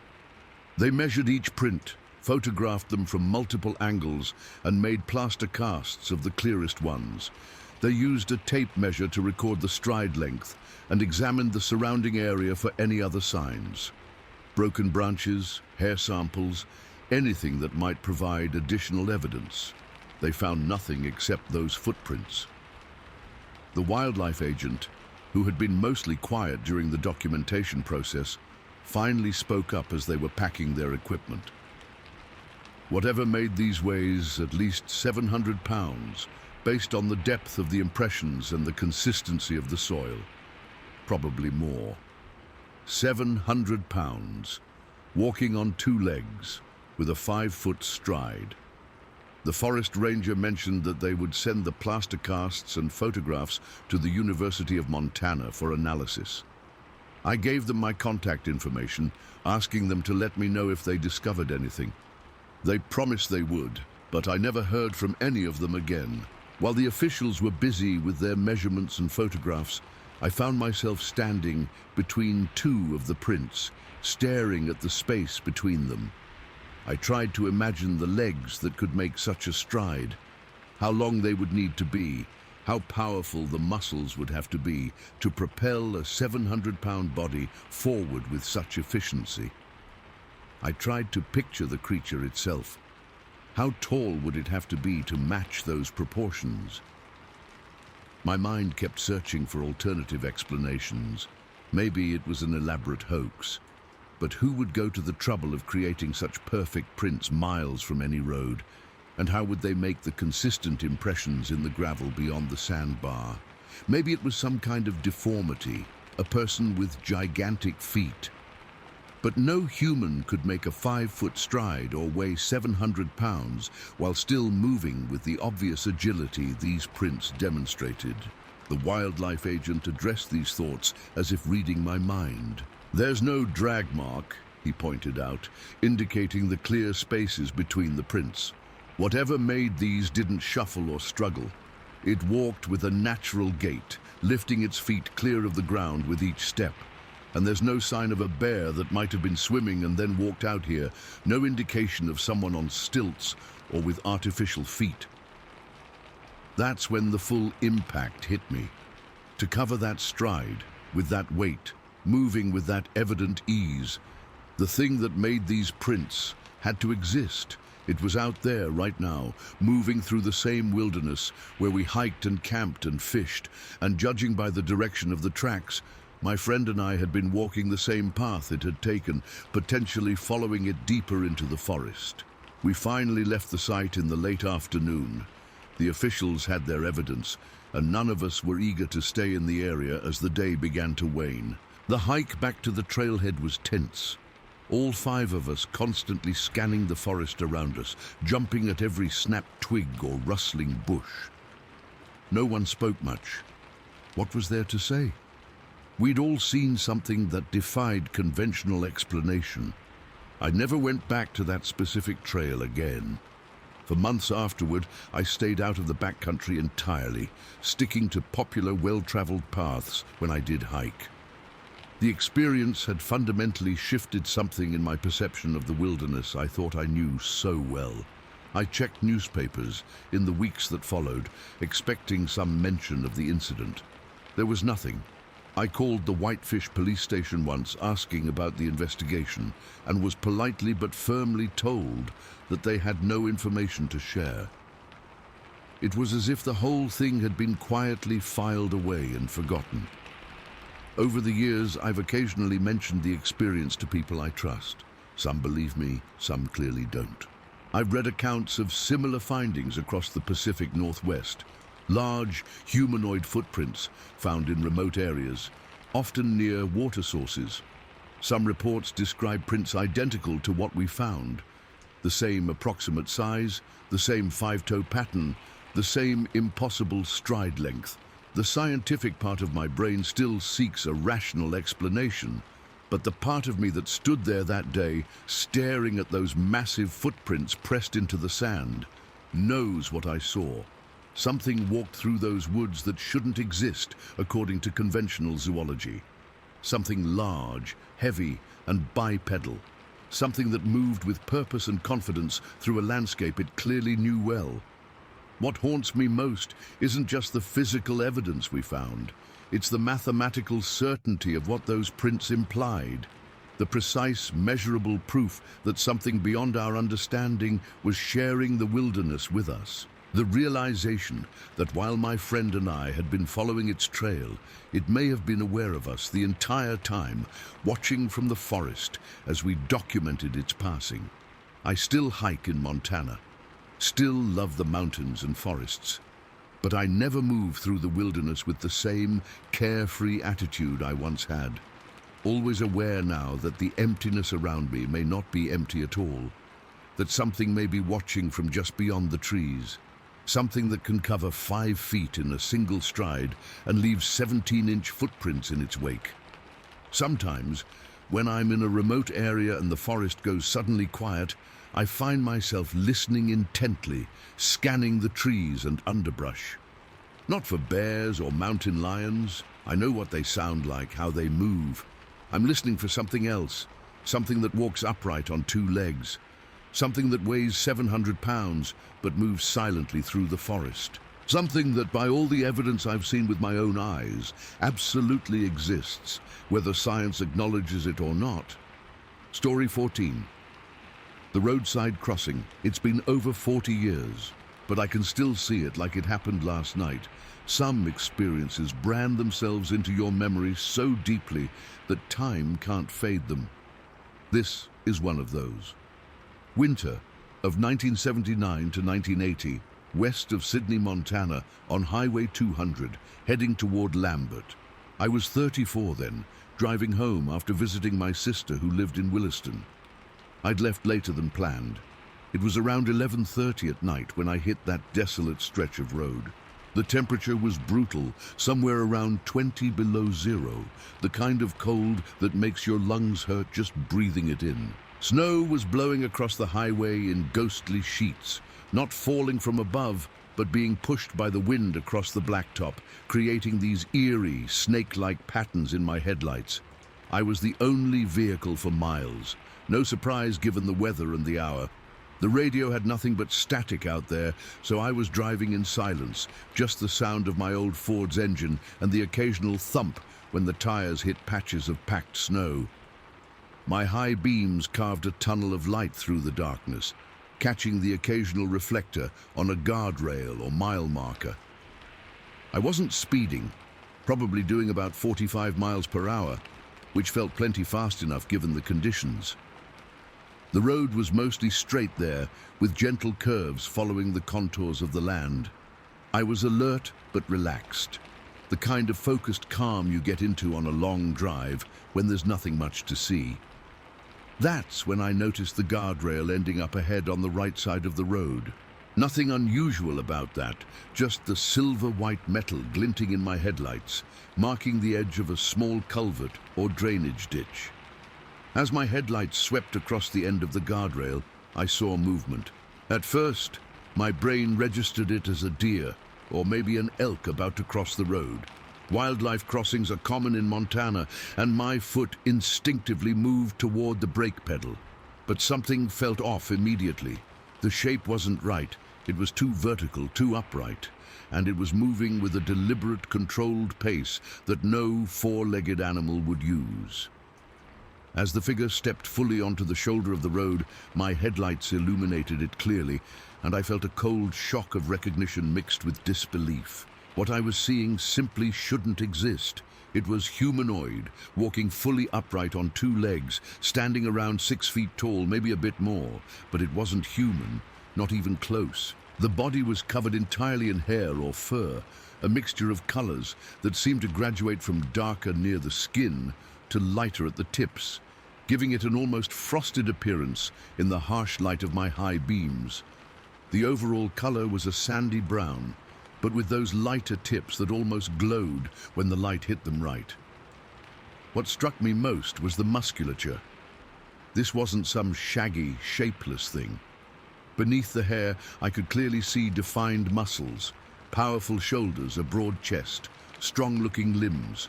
Its proportions were roughly human-like but more robust, more powerful-looking. The head sat directly on those broad shoulders with very little visible neck, and though I couldn't make out facial features clearly at that distance, and in those conditions, I could tell the face was flatter than a human's, with a prominent brow ridge. I'd seen the Patterson-Gimlin film years before, that famous footage of a supposed Bigfoot from 1967. What I was seeing resembled that figure in basic shape and proportion, but moved differently. There was no limp, no awkward swinging of arms. This creature moved with fluid confidence, each step deliberate and sure-footed despite the snow and ice. The most unnerving thing was its complete lack of acknowledgement of my presence. It didn't look at my approaching vehicle, didn't pause or hesitate as the headlights washed over it. It simply continued its calm, purposeful walk directly across the highway, as if crossing a shallow stream rather than a man-made road. I gripped the steering wheel so tightly my knuckles went white. I didn't hit the brakes. Some instinct told me to maintain my speed and just let it cross. Time seemed to stretch as it walked from the right shoulder, across my lane, across the center line, across the oncoming lane, and finally onto the left shoulder.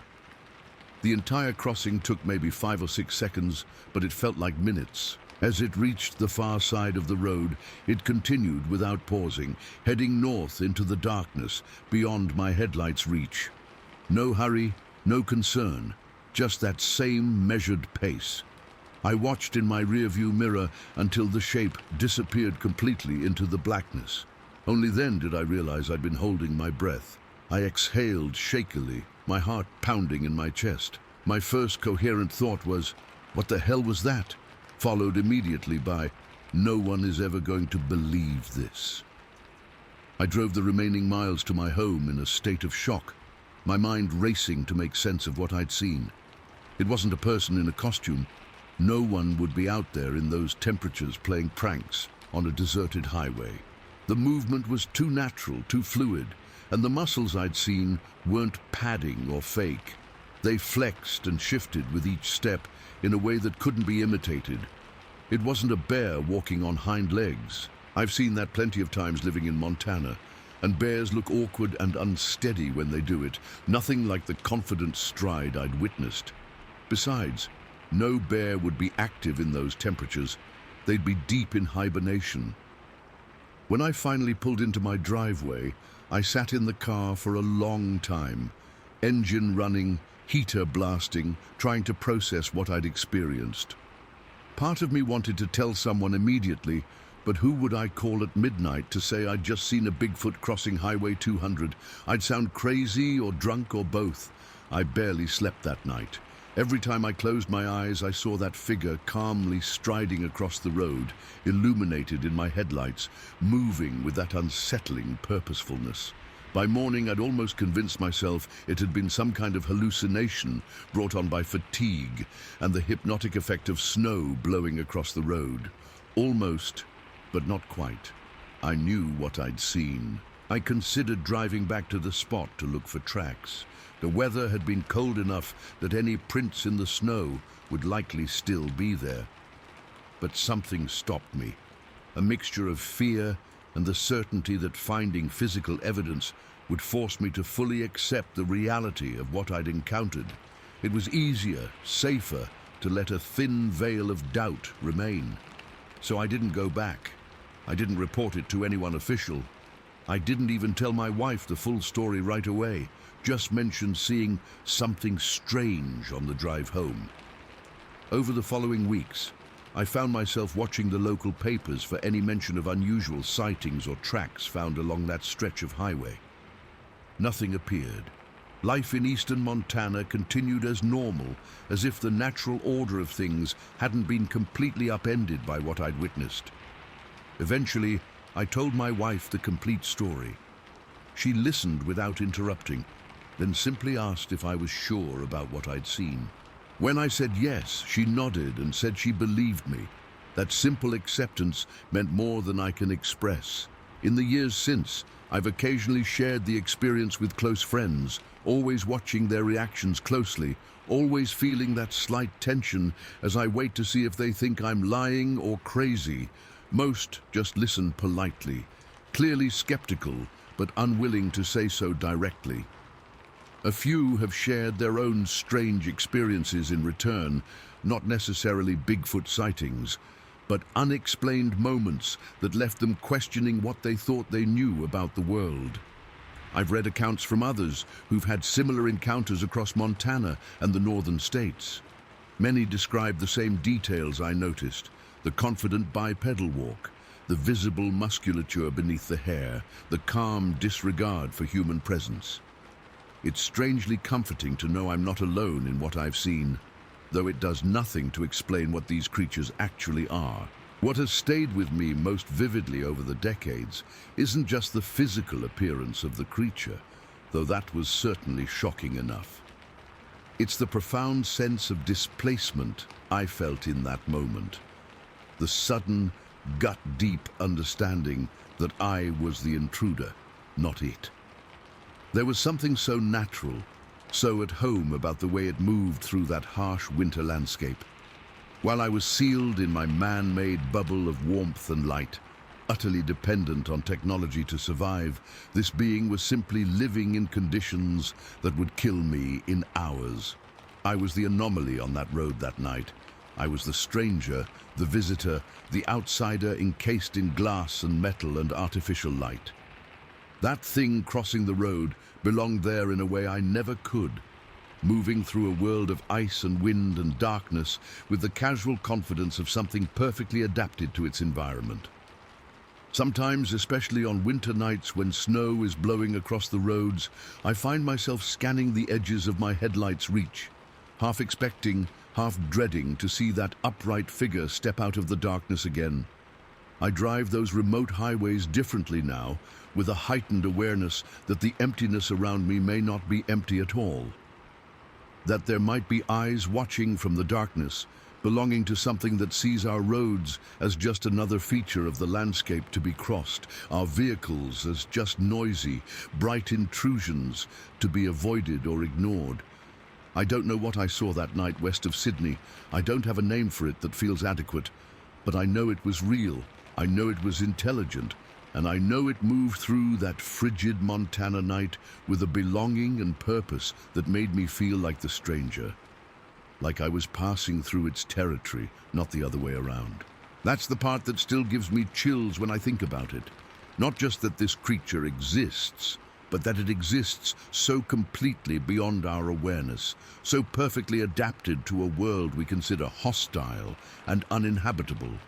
While we huddle in our heated homes and drive our insulated vehicles, these beings simply live out there, walking across highways when they need to, as casually as we might step over a creek. I've driven that same stretch of Highway 200 countless times since that winter night. Never again have I seen anything unusual there, but I always slow down a little near that particular guardrail, always scan the roadside with extra attention. Not out of fear exactly, but out of respect and the knowledge that I'm passing through someone else's territory, someone who was there long before the road was built and will likely remain long after it's gone. Story 15. Unto the night something surrounded us. I've held this story close for over 40 years, sharing it only with people I absolutely trust. What happened to us in early 1980 still makes me question everything I thought I knew about the natural world. I was 24 then and had grown up in Montana, spent countless weekends camping and hiking in the backcountry. I thought I understood the wilderness and its sounds. I was wrong. It was mid-January when 4 of us decided to spend a weekend at my uncle's hunting cabin, about 40 miles south of Great Falls in the Dearborn River area, specifically in a remote section called Upper Sawmill Creek. The cabin was as basic as it gets. No electricity, no running water, no phone line, just 4 walls, a wood stove, and a couple of rooms with simple furniture. The kind of place serious hunters use during season, not a vacation home by any means. Our group consisted of me, my cousin, my aunt, my uncle's sister, and her husband. My uncle couldn't join us that weekend, but he'd given us detailed instructions on how to find the place and get it up and running. We arrived around 3 in the afternoon after navigating several unmarked Forest Service roads that were partially covered in snow. The temperature was in the low 20s and the sky was clear, a typical crisp Montana winter day. The cabin sat in a small clearing surrounded by dense pine forest on 3 sides, with a steep ridge rising behind it. A frozen creek ran about 100 yards from the front door. The isolation was complete. The nearest neighbor was miles away, and the closest paved road was almost an hour's drive. Cell phones didn't exist back then, of course, and even if they had, there wouldn't have been any service. We were entirely on our own. We spent the afternoon getting settled, lighting the wood stove, unpacking our supplies, melting snow for water. By evening, the cabin was reasonably warm and comfortable. We cooked dinner on the wood stove, played cards by lantern light, and shared a few beers. Nothing excessive, just enough to feel relaxed. I want to be very clear about that. What happened later had nothing to do with alcohol or any other substances. We were all clear-headed and alert. Around 10:30, we decided to turn in. The cabin had 2 small bedrooms. My aunt and her husband took one, while my cousin and I set up sleeping bags in the main room near the stove.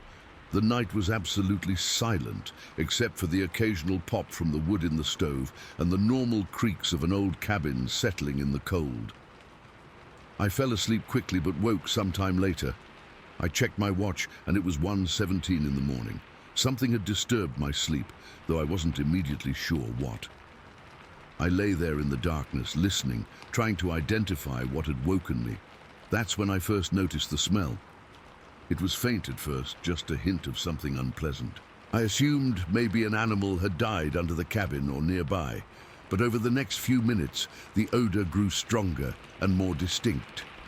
It wasn't the smell of a dead animal, at least not any I'd encountered before.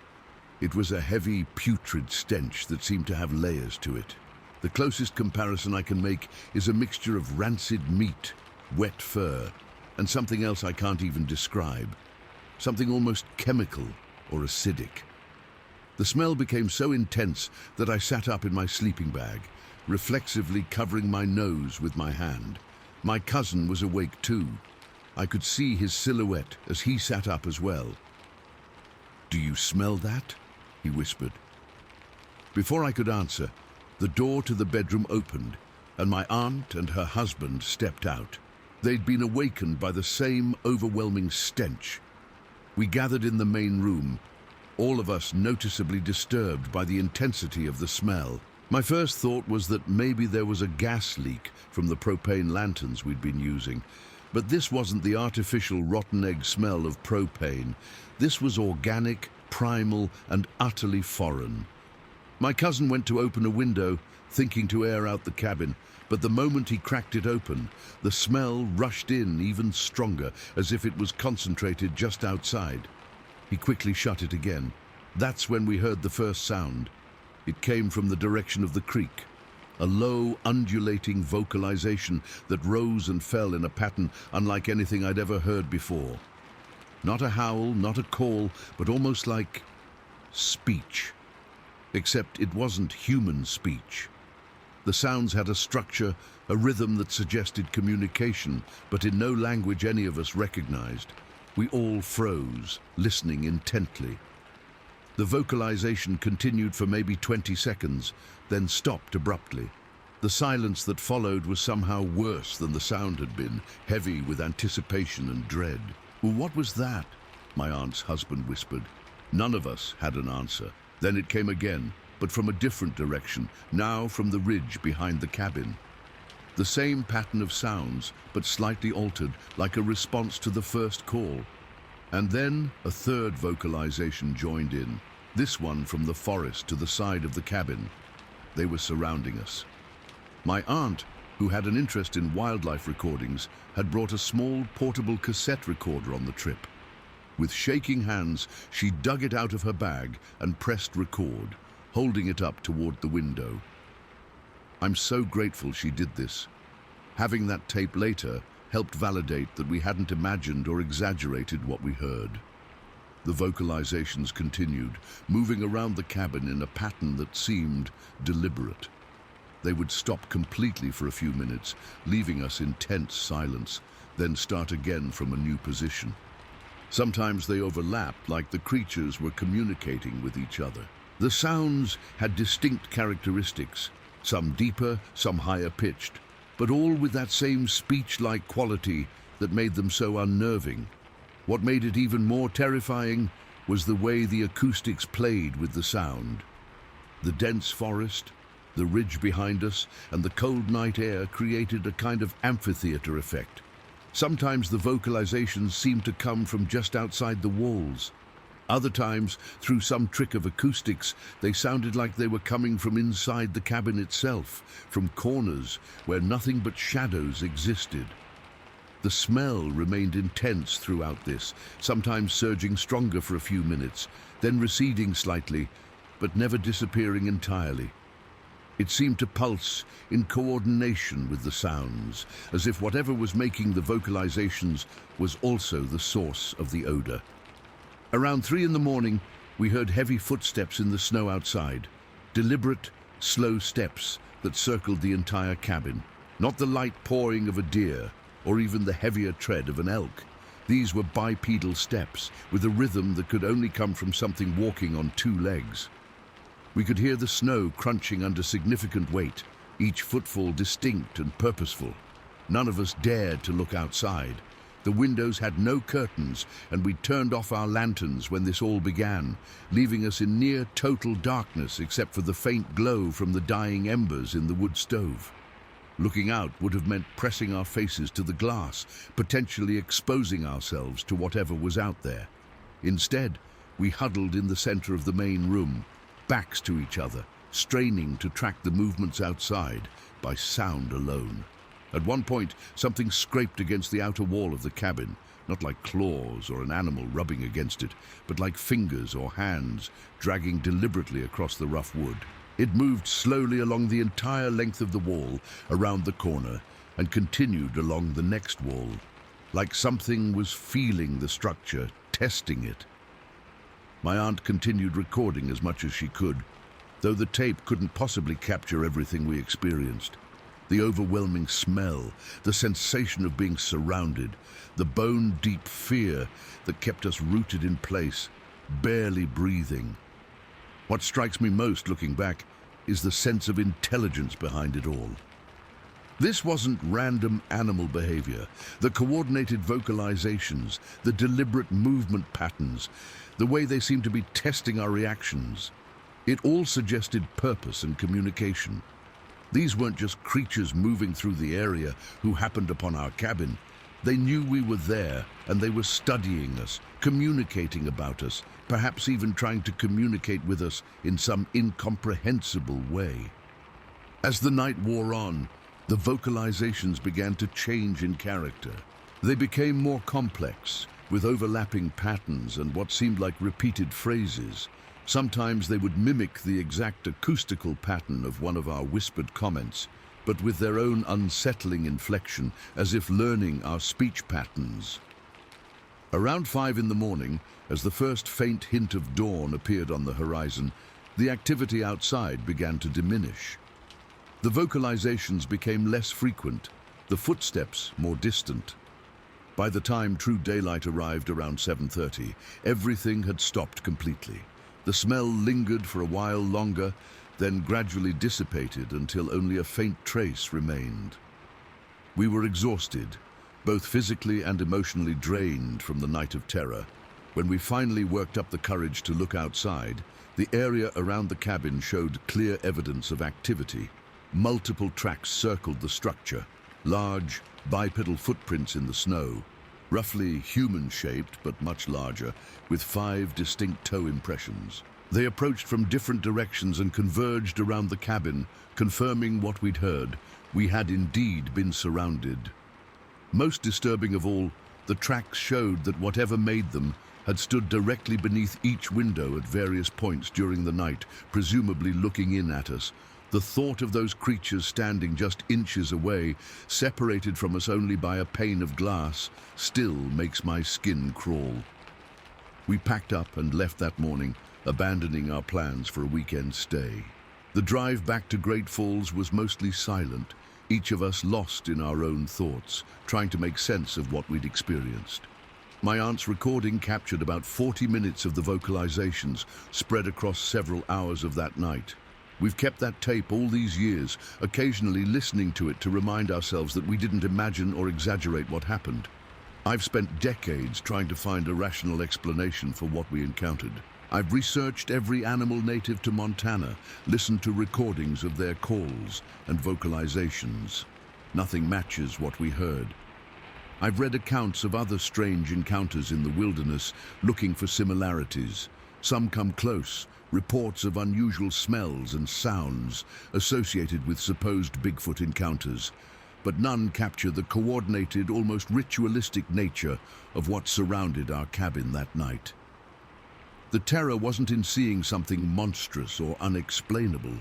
The terror was in knowing something was there, multiple somethings that we couldn't see, but that could see us. Something that coordinated, communicated, and moved with clear purpose and intelligence. Something that tested our boundaries, studied our reactions, and left us with the unshakable certainty that we had been the subjects of some kind of evaluation or test. I still go into the Montana wilderness. I still love the mountains and forests of my home state, but I never again stayed at that cabin, and I never camp in the upper Sawmill Creek area. And whenever I'm in a remote area and catch even a hint of that distinctive odor, I leave immediately, no matter the time of day or how far I am from my vehicle. Because now I know what's out there in the deep woods. I know they communicate, coordinate, and watch us from the shadows. And most unsettling of all, I know they're curious about us, studying us, learning about us, for purposes I can't begin to comprehend.